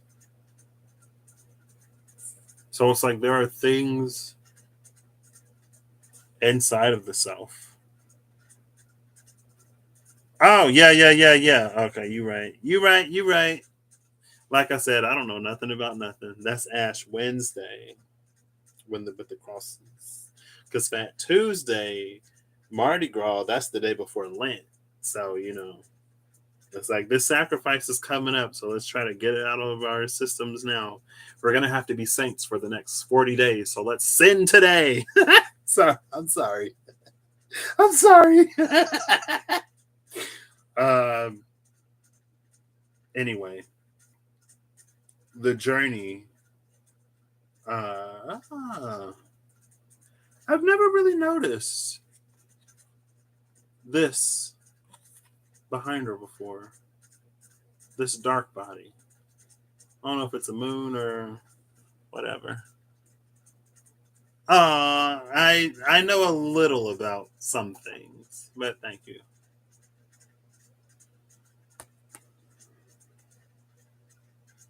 See this journey, because so universal, it's like this process is being witnessed, but universal witness also resides within self. So it's like there are these things within the self. This is the shadow. This is where the shadow was born. This is the treasure that the shadow holds. There are these things within self that self doesn't allow to be because self is witnessing self.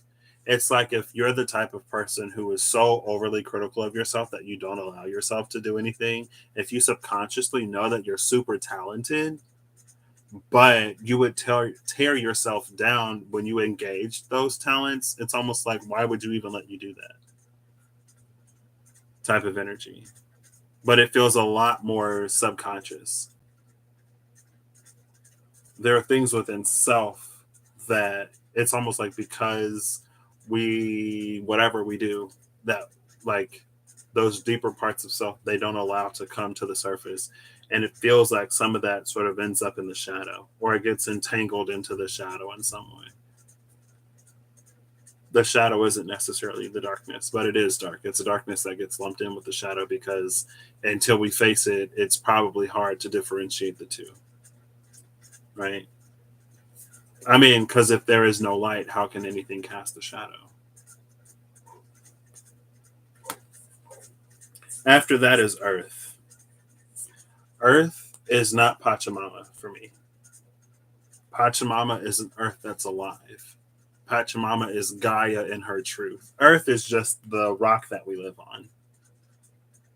Just like This body is just a body. If my soul were to evacuate the body, I'd just be a lump of flesh. This is the lump of flesh of Pachamama. Almost waiting to decide, because when you do it within yourself, it feels like Pachamama is watching.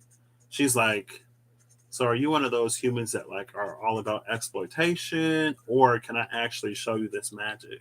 Like if I show you this magic, are you gonna like come and drain the place of all the magic that's in it? Or would you let it be? Type of energy. Like she's witnessing our journey too. Because she's like, I got some stuff to show you. I will blow your mind. But if you ain't ready, like I've lost enough. And then after that is the lower world. The lower world after that is what throws me a little bit. But this lower world, it just may be like symbolic of like this is the earth that we've experienced. Like we've lived a life where we don't necessarily always expect the best from our fellow people. Let me speak for me. Well, my faith in humanity was actually restored at the end of 2019, only for it to crumble. Not even a full year later. But anyway, this is when it comes to Earth, like we've only experienced, I don't want to say the lowest, we've only experienced the lower potential of Earth. Even if you've had an amazing experience on Earth, it's like you've still only experienced the lower potential. You've experienced a higher, lower potential. So not the lowest potential. If it were a scale of 0 to -10, maybe you're at like a -2 or -4 instead of a -10 or a -12. But it's like that's just how much more Earth has to like offer us. That's how much more the experience has to offer us, which is again, like it takes me back to the magician that sits with this world card. And it takes me back to all of the media that I've consumed that's like when humans are happy or when there is no struggle, like people either don't see a meaning in life or they just get nasty and mean and cruel because what else do you do when you have all your needs met? It's like after this world card, if the world card were to truly, like the energy of the world card, were to truly come out or were to truly come to be, what would we do? What would there be for us to create? What purpose would the magician have? It's like the magician has a great purpose in a world that lacks magic, but when magic is everywhere, I need more than some cheap tricks. You know, what's that? Cheap thrills. Like I need more than a cheap thrill. My life is full of pleasure. I'm not running or escaping or hiding or projecting or facading anything. My life is pretty great. So,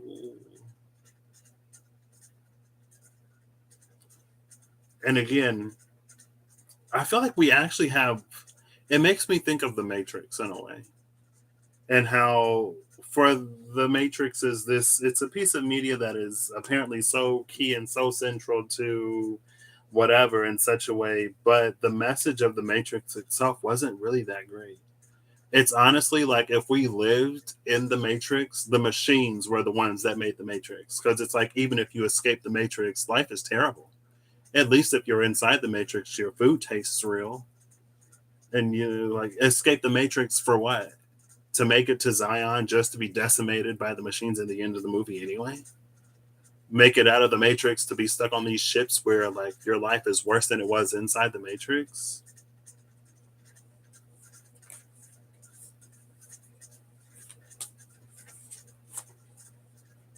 It's like if there weren't any drama, then we wouldn't watch TV shows because we need drama. And it's like, I don't, I guess it's just like, can there really actually be a happy humanity? We'll find out, Crow. Well, maybe, yeah. I think we'll find out, right? That's the hope. If not today, if not in this lifetime, maybe we'll get it right by 10,000 years from now. I'm kidding. I kid. I do actually want to see what's before and after Pachamama because Earth came out.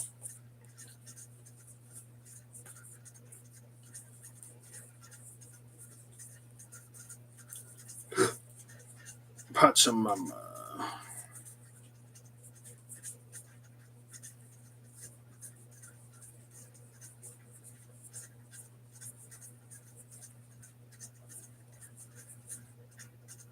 Earthkeeper. You are not Pachamama. I should have seen what was before and after Earthkeeper anyway. The keeper of Earth, right? Maybe the Earthkeeper. Guess who Pachamama's next to? Guess who Pachamama's with? I'll give you one guess. Oh my gosh. This is literally Pachamama is in between the coyote, which is that fox energy, the coyote, and soul retrieval. So when we pass that test within ourselves, when we make that journey within ourselves, that Earth is watching, we get that soul retrieval.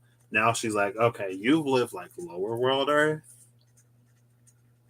Let me show you what like middle world Earth is, let alone upper world Earth, girl. What? You mean like that utopia? How many, like, what's the percentage of dystopian media and entertainment versus like utopian when everything is just like great and amazing? Like, what's the range? What's the ratio on that? You got a whole bunch of people that don't know how to be happy, trying to, like, of course we can't be happy. Something always comes in. Okay, never mind. That's a little far. That's a little much. It's not, it's like, it's the live life and find out card. It's High Priestess. It's like, of course, we're going to have a certain view of the world or the best possible outcome when our life has been our life, when history has been history, when we've been sort of more or less learning to navigate it successfully to make the best that we can of the situation rather than like living outside of it. It's like being in your little town and then you go and you see the world and you see people who do things that you'd never even think of, things that are like at the same time that you thought that these things would never exist. They are very much so a thing in real life, not some woo woo mystical magical third eye need the divine to come and show me, bring me a vision of something that ain't never gonna be or exist. Like, this ain't a fairy tale, girl. It's happening right now, sometimes like next door. But anyway, it's like, of course, like we're built to just to grow. You know, what's going to be possible tomorrow might not have been possible today, might not have been, never have been even conceivable yesterday, but that doesn't mean it'll never be. And that's the thing too, right? Is to acknowledge that maybe certain things weren't possible. There are some things that's more than just perception. It's more than just how you think about or how you conceptualize something. Certain things, some things, yes, of course. But you know, we can keep living in yesterdays, I guess. That's our choice. We have free will. The divine loves us enough that we can F up our own lives and be stuck forever and constantly hurt and miserable. I let you hurt yourself because I love you. Ooh, but look at that. Death into temperance. The phoenix that's reborn, coming out of that dark hole. Love it. Anyway.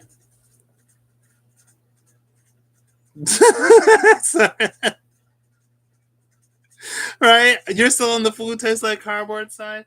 It's just like, because I remember watching it and having conversations about it, and it's just like, or it's like there's another movie at the time. There was this other movie, and it was a metaphor for like the twin flame journey, but there's no happy ending to that movie. It's like, oh, when they get together, they become weak and they die. So you're better off without your twin flame or whatever. I mean, I guess that one's a matter of perspective because with immortality, you know, well, you can have a life of immortality, eternal bliss. And it's like, I don't know. It's almost like, you know, when you're in it and the method of escape isn't even that great. It's like they try to convince you that you're better off inside. Or it's like we create all these obstacles and challenges where there doesn't necessarily have to be any. Like, where's the Matrix movie where it's like, oh, like it's actually pretty great on the outside. It's actually better on the outside than it is on the inside, rather than like, again, it's very like almost Stockholm syndrome, very almost like you're safer under my care and under my control. Nobody else will ever treat you like this. You think you'll be better off anywhere else? Show me utopia. I'm fine with watching boring television where there's no drama, or at least I want to see it. You know what I mean? Let me decide if I like it or not, rather than selling me the drama. Two of Swords into the Three of Swords with the Seven of Swords into the Eight of Swords. I feel like these are very similar energies. They're both sort of like walking into a situation like the Two of Swords is going into the Three of Swords. The Three of Swords is the card of heartbreak and emotional trauma and stuff like that. The Eight of Swords is the card of imprisonment. Both of them are heading into situations that aren't that great, but the perspectives are like completely different. Like this is the sun, and it's brighter here and it's darker here. It's like life is gonna happen. There are gonna be ups and downs, challenges, upsets, victories, wins. Maybe there could be a place where there isn't that much challenge. Where like even if your challenge is like, do I want to take like the Lamborghini today? Like, do I want to take my black Lamborghini or do I want to take my navy blue Lamborghini that's basically black? Do I want to take my black with a tint, a shade of a hint of blue Lamborghini? Like, oh my gosh, like it's so hard to choose. They're so different. They're both turquoise. What are you talking about? They're both teal. Like, oh, you think that just because you shop at the bargain bin in your local whatever, that fashion has nothing to do with you. But that thing ended up there because somebody said, you know what? And this collection this season, it's all about shades of like ceruleans, teals, sea foam greens, like mints, like that family. And then it trickled down through fashion. And when it fell out of favor, it ended up where you picked that up. Oh, you think this doesn't affect you? You think you're not impacted. Anyway, I need to watch The Devil Wears Prada again. What was I even talking about? The perspective is completely different here. There's an energy of triumph here. There's an energy of defeat here, and it hasn't happened yet. It's like being defeated before, like losing before you even give yourself a chance to play. The bottom of the deck is the Empress into the Emperor. Here we see the handoff. The Empress is entrusting the Emperor with her womb. And it's interesting that, like, the next generation of Empress and Emperor, the genders flip. But even though the genders flip, it's almost like the suits doesn't. Like, he still has the sword. She kind of has a wand. But it's like there's something about them that stays the same. If the masculine is the more logical and the feminine is the more creative, left hemisphere, right hemisphere, or whatever. And then the Four of Wands into the Five of Wands is under that. Welcome to the circus. Things are about to get crazy. Things are about to get crazy. But which energy, like, how do you want to walk into it? It could be like very like negative self-fulfilling prophecies are a thing. Negative self-fulfilling prophecies are probably more easily to become a thing because you go into it defeated. Like you're already assuming the worst, so like you're not even really trying. You're not exerting any effort. And it's like, if you never get off the couch and you just keep shoveling Cheetos into your mouth, of course you're never gonna lose any weight. You know what I mean?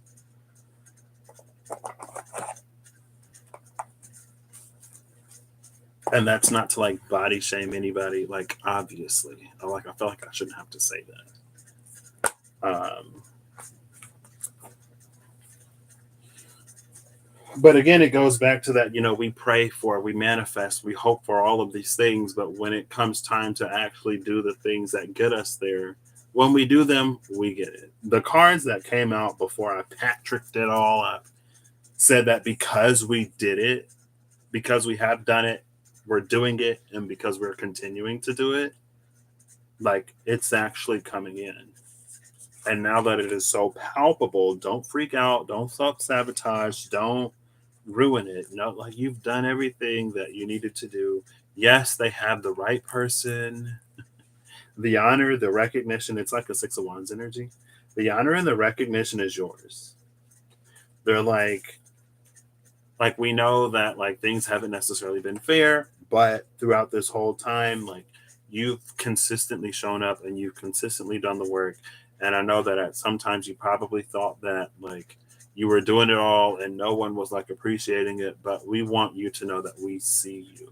You were seen, and this is to recognize you. So please accept it. You know what I mean? But almost like energetically. Going back to that 3D microcosm versus energetic macrocosm.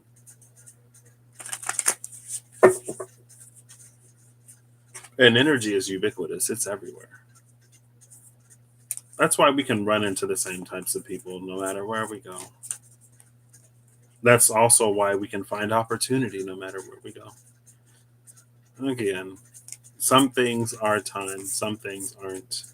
I know it's already been 2 hours, but I kind of want to keep going. I do have to use the restroom though, so probably won't. But I kind of want to. All right, alchemy. I mean, I guess I'm back down to the 4 cards, or the 4 decks that I started with.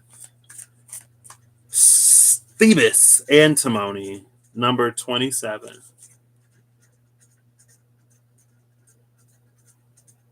Bottom of the deck is Volte-Fa-Qiam, the Despicable Face. I kind of love this. I love that the wolf is like this white. Because we've seen when the hermit came out in the after tarot, there was like the black dog / black wolf. Also, there was the wolf that was waiting beyond the veil when I read for the Watchers. So I mixed the Wild Unknown Tarot and Animal Spirits, and I found every owl in the deck, and I pulled before and after. There was a wolf way deep into the veil who was waiting. And even though I wasn't looking for wolves, wolf stood out to me. The witness is the wolf. This is all, it's almost like this is the true form of coyote.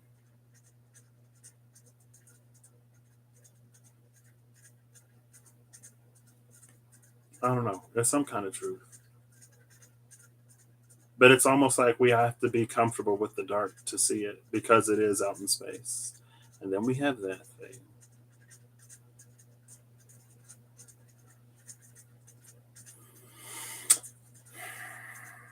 I'll read antimony. What do I know about antimony? Nothing. Antimony sounds like alimony, I guess. So maybe like this is the energy of like, because it's alimony, it's like when we don't pursue the thing, it gets, what's the word for like when an asset accumulates in value?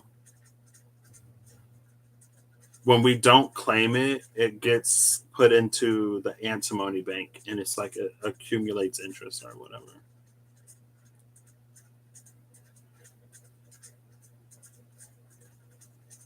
So it feels like it plays into that, like what is for you is all like will always be yours. Like you can't pass up on anything that's for you.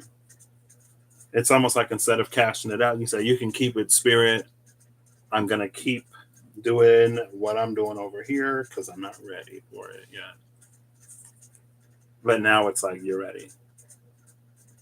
Or it's like you've accumulated so much interest that like when it comes in, that's not even like the full amount. You're just like taking some off the top. You're skimming off the top. but not in a bad way. Like you're cashing in on the interest, you still haven't touched your principal.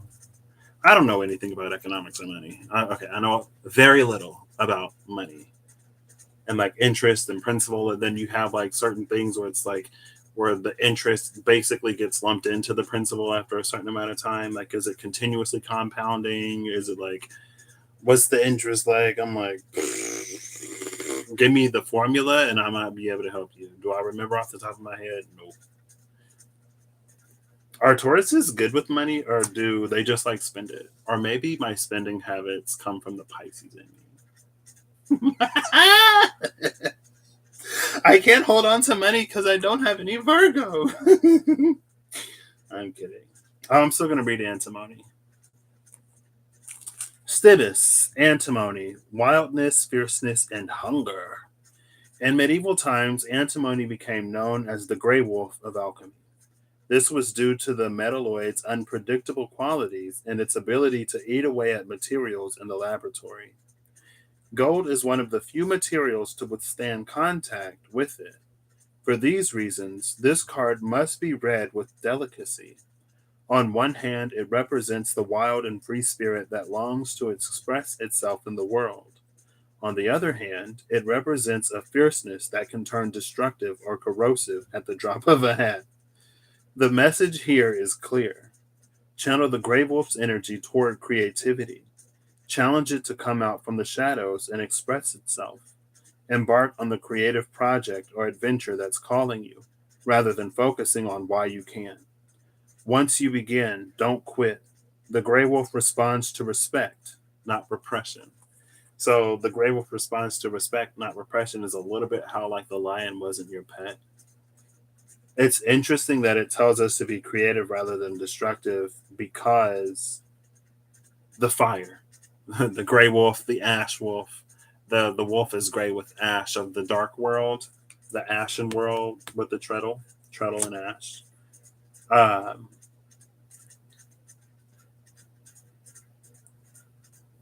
it's interesting because I almost feel like it should be a little destructive. You only spend ones with them. With them.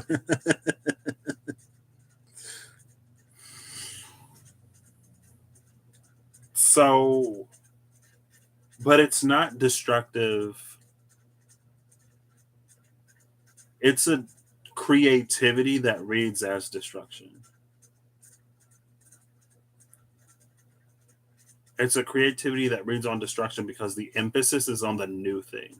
The emphasis is like we're on where we're going. It's on what we're creating. It's on what we're bringing into our life, and we turn into how we turn our life into the vessel that can hold it. Because this energy, this is like that. I feel like it's come down a little bit since then. It's starting to settle, so it's not as elusive and it's not as high. But this is like that super current, that super flow. It's a super fluid. So we have to have a vessel that's basically made out of the material that the energy composes because it's only affected by itself. Any other surface, it doesn't have tension with. It doesn't really interact with, it just flows right over it. So we have to alchemize our vessel. Basically, we have to resonate to the 5D to hold this 5D reality. Because if we exist in the 5D, vibrating at the 3D, we're going to live a 3D life. Thinking that we're not in the 5D, but we are. I feel like I use lingo that is more widely used to communicate the thought rather than this ethereal, abstract, super fluid energy that's like really moving and super positive. We have to incorporate that into our pottery to create a vessel that can hold that energy. Because if we don't, it'll flow right through it. And you'll think that your pot is solid, but it will find a pore and it will sieve all the way out. It'll be like, who is it? It's not, is it? No, it's not Tantalus because Tantalus stands in the body of water and the water moves when he tries to drink it and he's thirsty. It's the other one. There's somebody that has a sieve and they're trying to carry something, but they can't because there are holes in it. Hey Ariel, how you doing? Yeah. Maybe, I don't know. Am I going to be a chili pepper for the 3 years that Saturn is in Pisces? Am I going to blame Saturn being in Pisces for me being a chili pepper when I was literally a chili pepper before? I'm a human. I'm entitled to my hypocrisy. Don't come for me.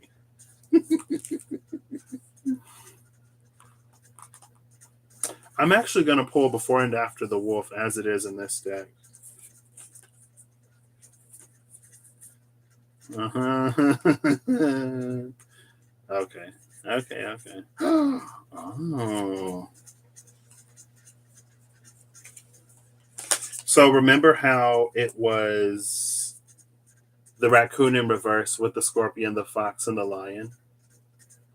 Well, after the lion is the gazelle.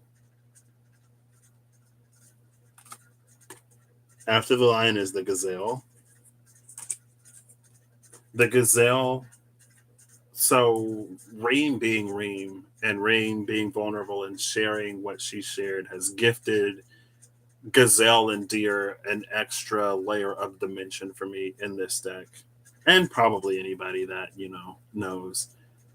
Gazelle is the truth. Hang true to discover the truth of what those runes actually mean rather than how we can use the runes to benefit our own ends. You know what I mean? Rather than Odining, it's like Mimiring instead of Odining, almost, with what I know of Mimir. And Odin didn't like that, so he took Mimir's head off. And yeah, anyway. The gazelle is this energy in its truth. It's not what the word has come to mean because of how things have transpired on Earth. It's like in its truth. This is what it means. And it's a truth that is timeless. That truth still exists even if you don't see the gazelle. Just because they don't exist anymore doesn't mean that someone else or something else necessarily gets to inherit that title. Truth beyond the veil is the gazelle for me. And then we have the elephant that was with the scorpion, the wolf, and the cosmic egg. This is where wolf is, between the elephant and the cosmic egg. Oh, they're cosmic eggs. Okay, that makes sense.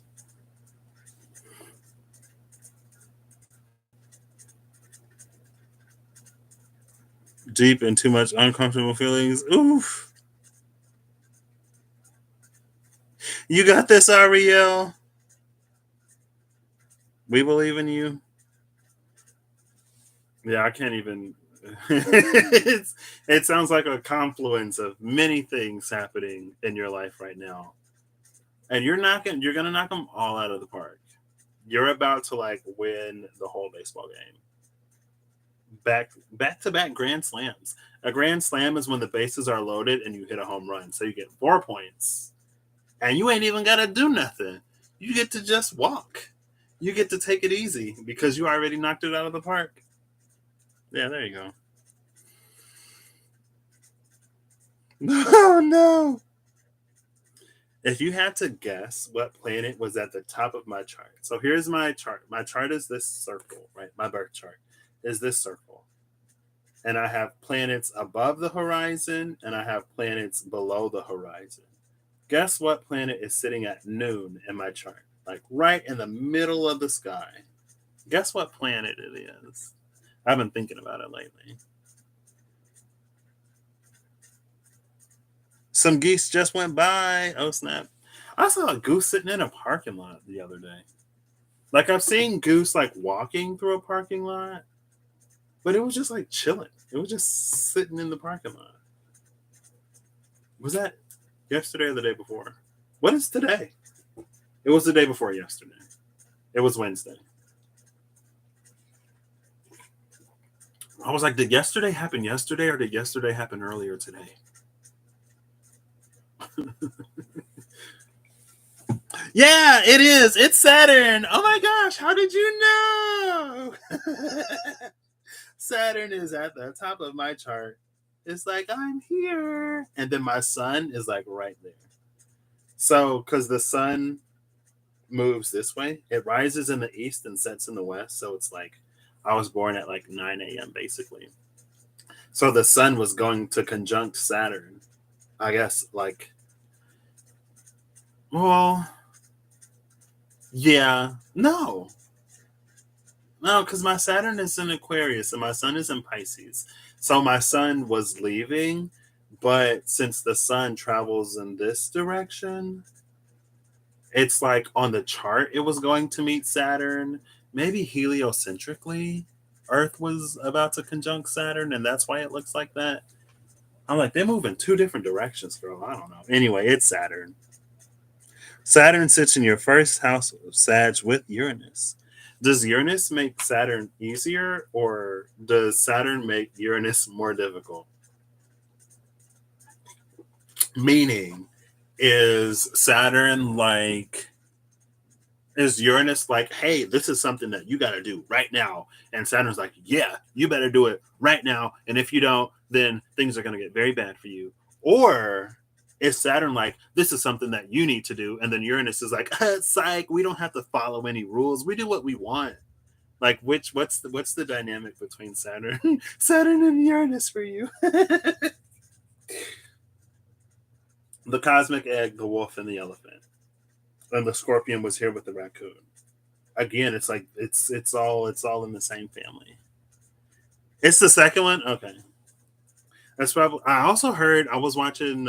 It was the Virgo full moon. Maybe no, it was Saturn transit into Pisces, and some new astrology guy popped up in my recommended, and he was talking about how like if you have Saturn in the sky, so if Saturn is in like the top half of your birth chart, you have an easier time with Saturn than if Saturn is in like the bottom half of your birth chart.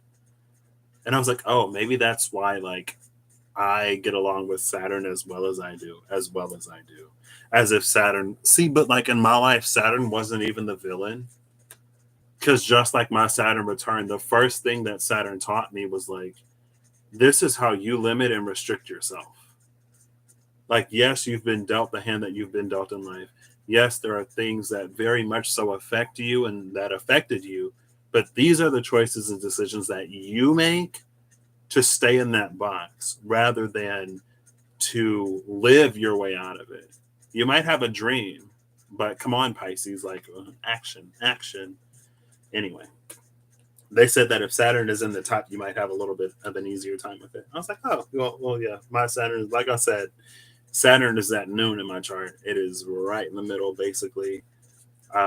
My house of Capricorn, well, Capricorn cusps two of my houses. So I have two houses that are ruled by Capricorn and then a house ruled by Aquarius. You know, my Saturn is in Aquarius. My sun is in a house that's ruled by Aquarius. So, I think Saturn and the sun are in the same house. So it didn't work for me for a long time until I owned up to it. And then, yeah. So, anyway. It was a double-edged sword that I don't harm myself with anymore. Or I try not to. Anyway. Your Saturn is in Cancer in the 8th house. Ooh.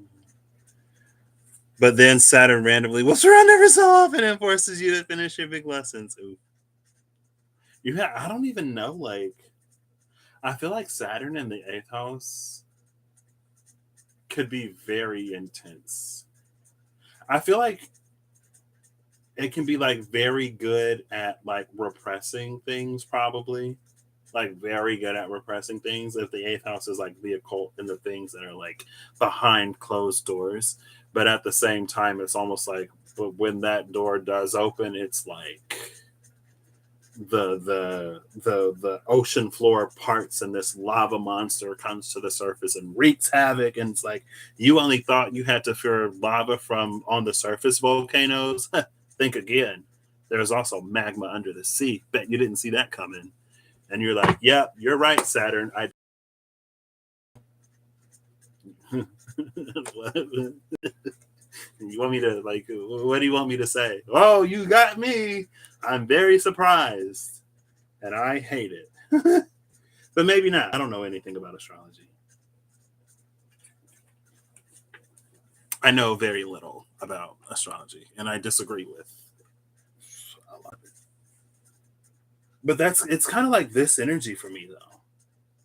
With astrology, it's one of those things where it's like, is it the planets or is it like people being people? Right? Saturn represents restrictions, or Saturn represents like law. But because we want to be free and we don't want to be held down or whatever, we villainize Saturn because Saturn is the one that's like, hey, like, it's just like consequence. We want to be able to do whatever we want to do and not have any negative repercussions. And Saturn's like, that's not realistic. That is not how this works. And we go, Saturn, you're a bad guy because you're holding me accountable. It can actually be our greatest gift. It sucks. Don't get me wrong. But it's so like much fun, like being accountable is awesome. Cause then you get to like do stuff in your life, and like of course you don't do anything in a vacuum, and of course like spirit is always there to like back you up and support you, but like that feeling of accomplishment, like if I can get that in real life instead of having to get it from a video game, you know what I mean?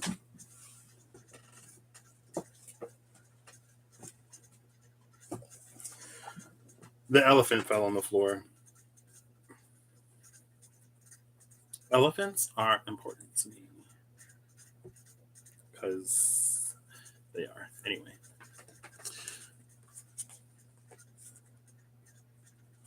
that's probably responsible for most of your dark side. Saturn is in my 11th house of like community and humanitarianism and stuff like that. And I guess that's interesting because I'm of the belief that I don't owe anybody anything. I'm nice, or I care, or I give back because I want to, not because I feel like it's owed to anybody. Because this world don't too much care nothing about me. If I weren't here, the world would keep spinning and life would go on. There may be some people who grieve. There may be some people who greatly grieve, but their lives would go on. And so I owe it to this world that don't even too much see it for me. I owe it to you that don't even care about me to make this world a better place and to make your life easier. I got too much Taurus in my chart for that, I guess. Call me selfish. I don't know. But yeah, maybe that's also why, like, it's not that I necessarily focus on, like, interpersonal dynamics, but I feel like ever since I've been young, it's been very, like, why do people who are bullied bully other people? Like, if you know how great it doesn't feel, why would you inflict that upon somebody else? I've just been, like, confused and intrigued by humanity while also being a human for my whole life. Is that my Saturn in Aquarius? Maybe. Maybe Saturn is like where we try to make sense of the world, or maybe it's where we struggle to make sense of the world. Maybe not. I mean, it's in Aquarius and it's in my 11th house. So, anyway. You feel like we piece together a lot of astrology here. Here? No. No. You know someone with Saturn and Scorpio in the 4th house? Woo! Woo! That does not read good at all. Like textbook astrology? Like, oh gosh. Maybe in real life their home life isn't like tumultuous and like, but then it's like if Saturn has a positive effect, it's like although Scorpio in the 4th house could be a really intense home life, maybe Saturn is like there was like a guardian type of energy where like even though it was whatever, they were like there was a safe place that they can go to like get outside of the house, or like there was a teacher, like there were other places that could provide what the home couldn't provide. Or maybe Saturn just made it like extra tough and now they have a whole bunch of baggage that maybe they're in therapy to work through. I don't know. All right, animals. Wait, I already shuffled the animals. No, I didn't. I went looking for the wolf. All right, animals. Show me what you got. Show me what you got. Show me what you got. Show me what you got. I wanted to pull a dragon. I could. I'll pull a dragon before I get a final card. Why not? Since we've been seeing dragon.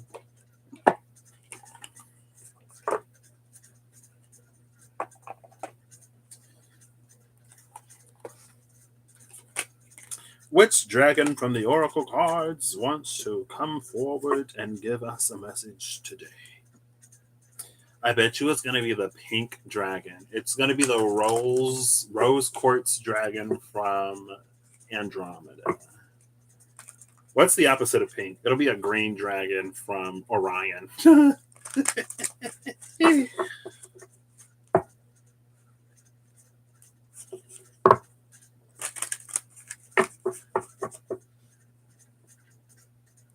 She was a good teacher for you. Oh, it sure ain't easy. Yeah. I feel like Saturn anywhere is going to be not easy. No.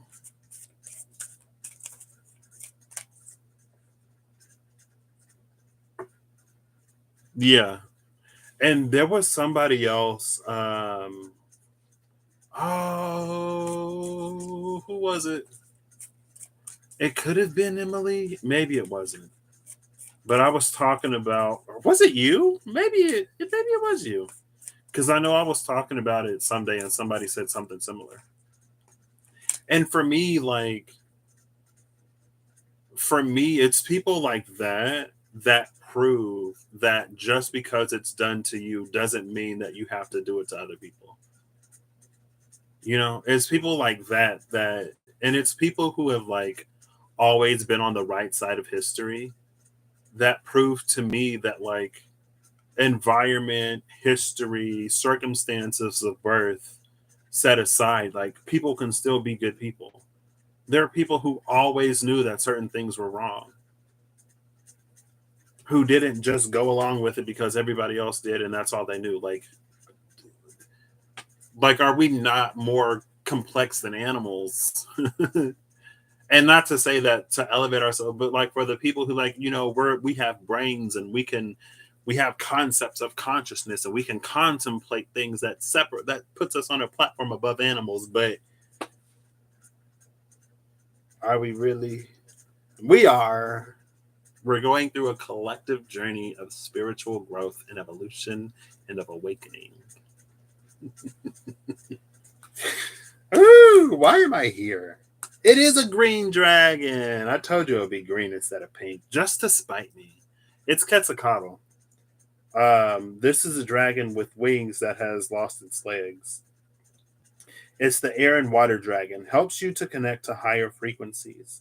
Trust your intuition, develop your psychic abilities, be open to enlightenment, and express your inner song. Oh, I love it.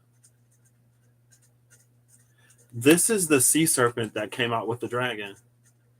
The dragon stood up in the deck and the sea serpent was at the bottom. And I was like, it's the dragon and the sea dragon. There's the sea dragon. These higher frequencies are opening up to you. But it's almost like when things get less dense, our baggage might feel heavier. If that makes sense. It's almost like it's easier to feel the things that weigh you down when certain pressures sort of alleviate. And again, with raccoon in reverse and the fox upright with the scorpion and the elephant, with the world of ash, it's to show us the things that we can resolve to step forward and to move forward and to gain momentum. It's not necessarily to tear us down and to make us think that we're never gonna whatever. Although being human, it can be difficult to not spiral. We're this is what you're doing wrong, you did that wrong, it's all your fault, everything is your fault. You try to blame other people, it's not them, it's you.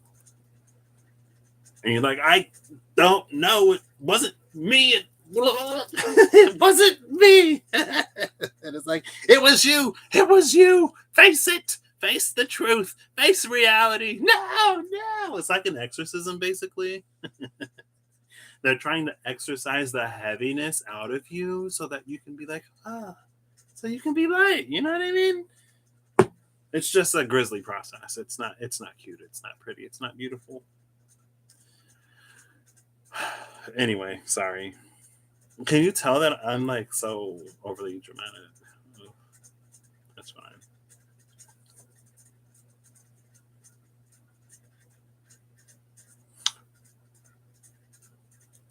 Yeah. When I say journey buddy,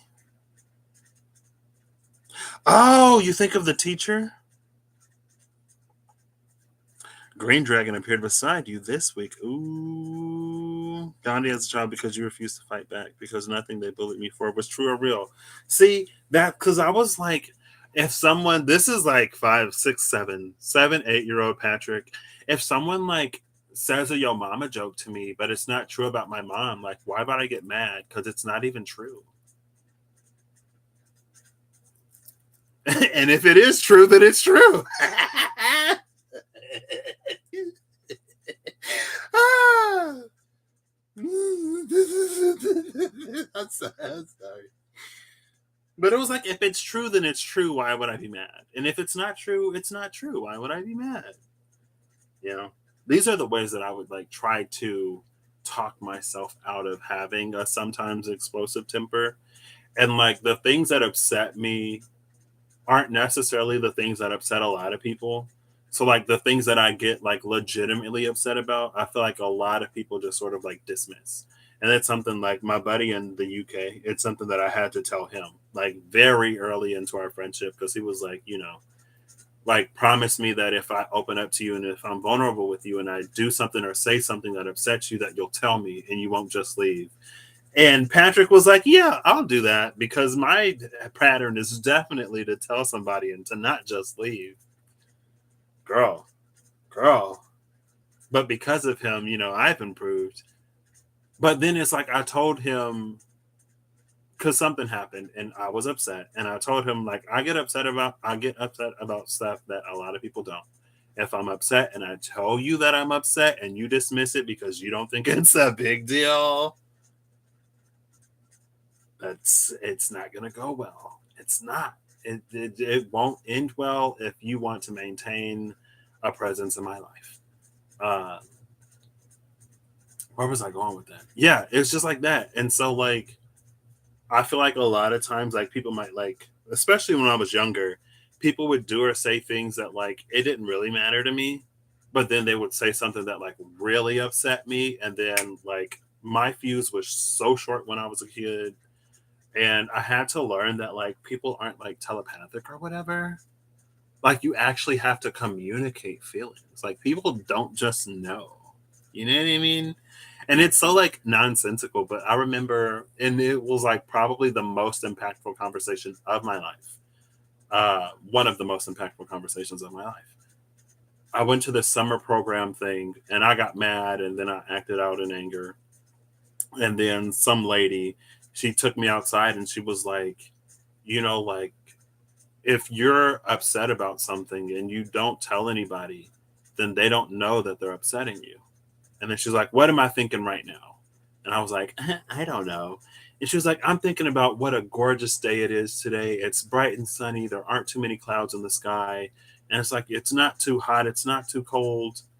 And like, see, if I didn't tell you that, you wouldn't know.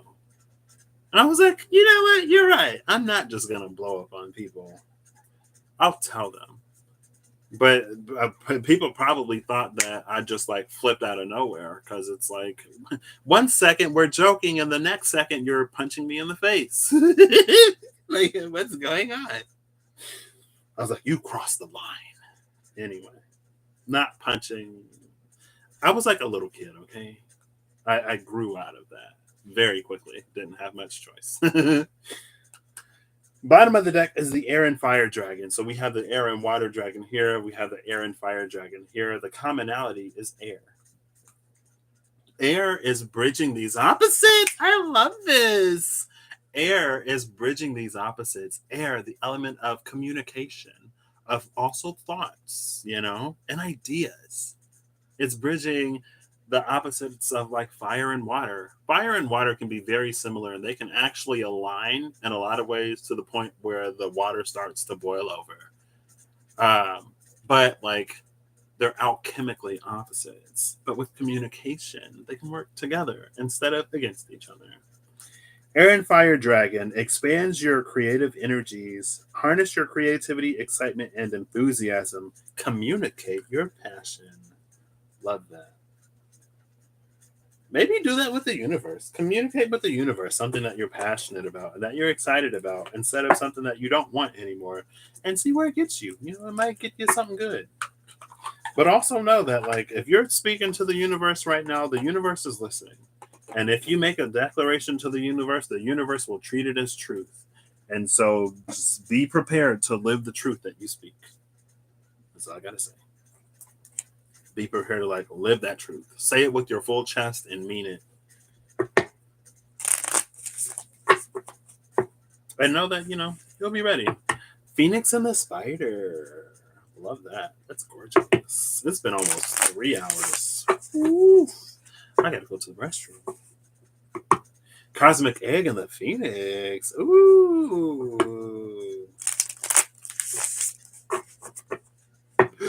Excuse me. Well, I'm glad I could say one thing in the 3 hours that I've been live that means something to somebody. So thank you. I'm kidding. I'm over exaggerating, but I'm not kidding. While I can get on here and just talk to myself for hours.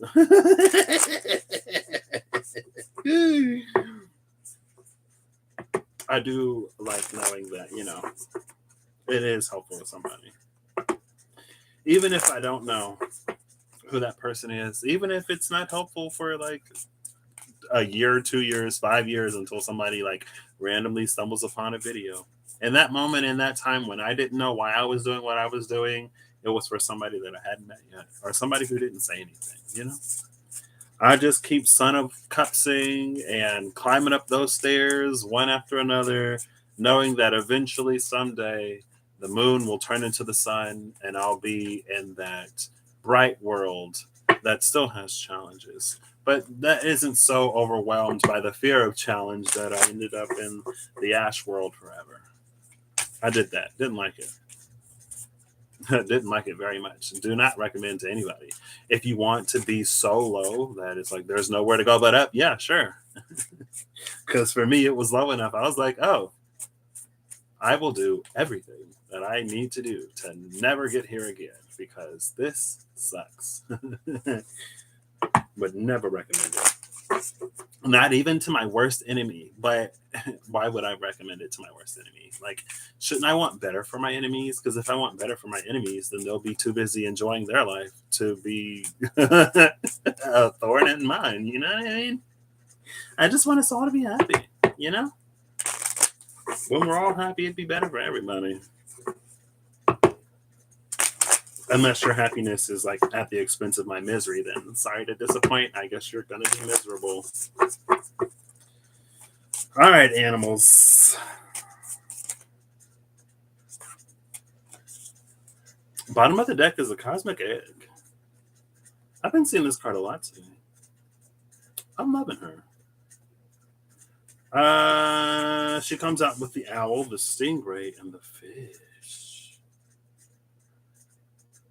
Both of these cards happen, if I can pick them, both of these cards happen in the night. Owl has excellent night vision. The fish has excellent navigating capacities. It doesn't need to see, but there's also the moon there. And then stingray, it's like as these things are happening in the night or in the dark or behind closed doors, there's an alignment that's happening in the light. Love it. And eventually, fish and stingray will run into each other.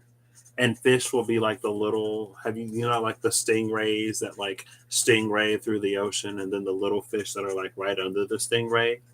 Like stingray will symbiotic relationship will symbiose the fish into the day. And it'll be more than just this like pick this fragment of the piece of the puzzle that the fish has in the nighttime. It'll get to experience all of it. Cosmic egg. What's behind it? Ooh, the bat. The bat has sight, like the owl, but different because the bat relies on a sense other than its sight. The bat has a certain resourcefulness to it that allows for it to compensate for something, for an area that it's weak in. It utilizes its strengths to compensate for its weaknesses without doing that weird, like over projecting, like thing, you know what I mean? Without doing that. It's just like it knows itself and it's comfortable enough in itself that it can use its strength to do that. Interesting. Who's under the bat then? The lion. The lion is under the bat, under the cosmic egg. For some reason, it's like it's really saying to speak things that aren't as if they were. Very like Christian for faith, the power of faith. What is it like? It is like speak things that oh, the saying is like right on the tip of my tongue. But it's like say it how you want it to be rather than saying it how it is. Speak life, not death. But it's to speak it with enough of a authority and tone and enough of a conviction that to know that it will be so. And when you do such, faith is where you believe it. Rather than looking at all of the ways and reasons that the world is telling you that your prayer isn't answered, be a little flexible in your sight and expand your intuitive vision a little bit to see the golden staircase that the divine puts in your life, step by step, the way to get out, those opportunities, those miracle moments. But again, it goes back to the ease of like it's easy. It is so ridiculously easy for for negative self-fulfilling prophecies to come about. If you say, I will never go to Hollywood ever, all you have to do is decide to not go to Hollywood. Somebody could literally be like, we have this role that's perfect for you. We all expenses paid. We will put you up. We will pay you several months in advance. You'll never need or want for anything. Your dream will be reality. All you have to do is say no, and that comes to be. It's a little harder to just be like, oh, all you got to do is say yes to anything and everything, and then you'll get what you want. Is it harder? We'll see. But it's not as easy as like, all you got to do is not go to Hollywood. That's literally all you have to do. Ten of Wands and the Ten of Pentacles. All right. The Lovers and the Ten of Wands. Wild Unknown Tarot. What say you, lastly? So I can go to the restroom. Strength, of course. It's the Lion. Strength, the Ace of Swords, and the Son of Swords. The Ace of Swords is the gift from the Lion. The Ace of Swords is what Lion gives us when we Eight of Pentacles to keep us going. That's the clue that the Keeper needs because Pisces ended with the Keeper. Aries season started, not the Keeper, the Seeker. It's everything that the Seeker needs to keep going. It's the piece of like, it's that missing information. It's the missing link. Pisces season concluded. One of the things it gave us was the Seeker. Aries season was starting with the Keeper, and then the Initiate like came out. So all three versions of the Fool ended up coming out in that Pisces to Aries season video. The Lion spread, when Lion sees us diligently working, it offers us this Ace of Swords. And then it's up to us to take that sword and to move forward with it. Son of Swords. Information by itself doesn't do anything. Bottom of the deck, as I was talking about all the fools that we saw, is the Fool. Lion can look at you and go, okay, all right, let me help you out. But it's not until we take that step. You can see the fool is taking the stamp off of the branch. It's a baby bird with baby down. It ain't got no flying feathers, but it's taking that step anyway. This is the Ace of Swords, that it's the ground that we stand on when we don't see it. The threshold that came out in the modern known archetypes, that like there is a ground, but it's like it's invisible. So if you step out, you think you'll fall. You'll be surprised to find that you don't. It's giving us that. This strength is a courage, is a bravery to step out, even if we don't, whatever. But it's not a fool in that it's like it's not ill informed. That's why like the intuition and the intuitive has been so important. It comes from the mouth of the lion itself, and in the mouth of the lion is that rose. It's a truth that's given out of love, but we have to be strong enough, brave enough, and courageous enough to actually take that step, even if we fear we might fall. Which again, faith. It's easy. Faith isn't necessarily always easy. It's easy to read it as faith. It's easy to see. It's plain. It's plain to see anybody with eyes. It's more than just a person with eyes, because again, negative self-fulfilling prophecies are a thing. The willing will see, and the brave will take that step. Prime Muse. I wanted to use this deck more. Bottom of the deck is the High Priestess. She's reading the scroll. Well, is she going to tell us what it says? Or is she just looking at it? Did we make the list? Is she like, there's a list of people who get invited beyond the veil. See how like the veil is like a curtain with these curtain rods?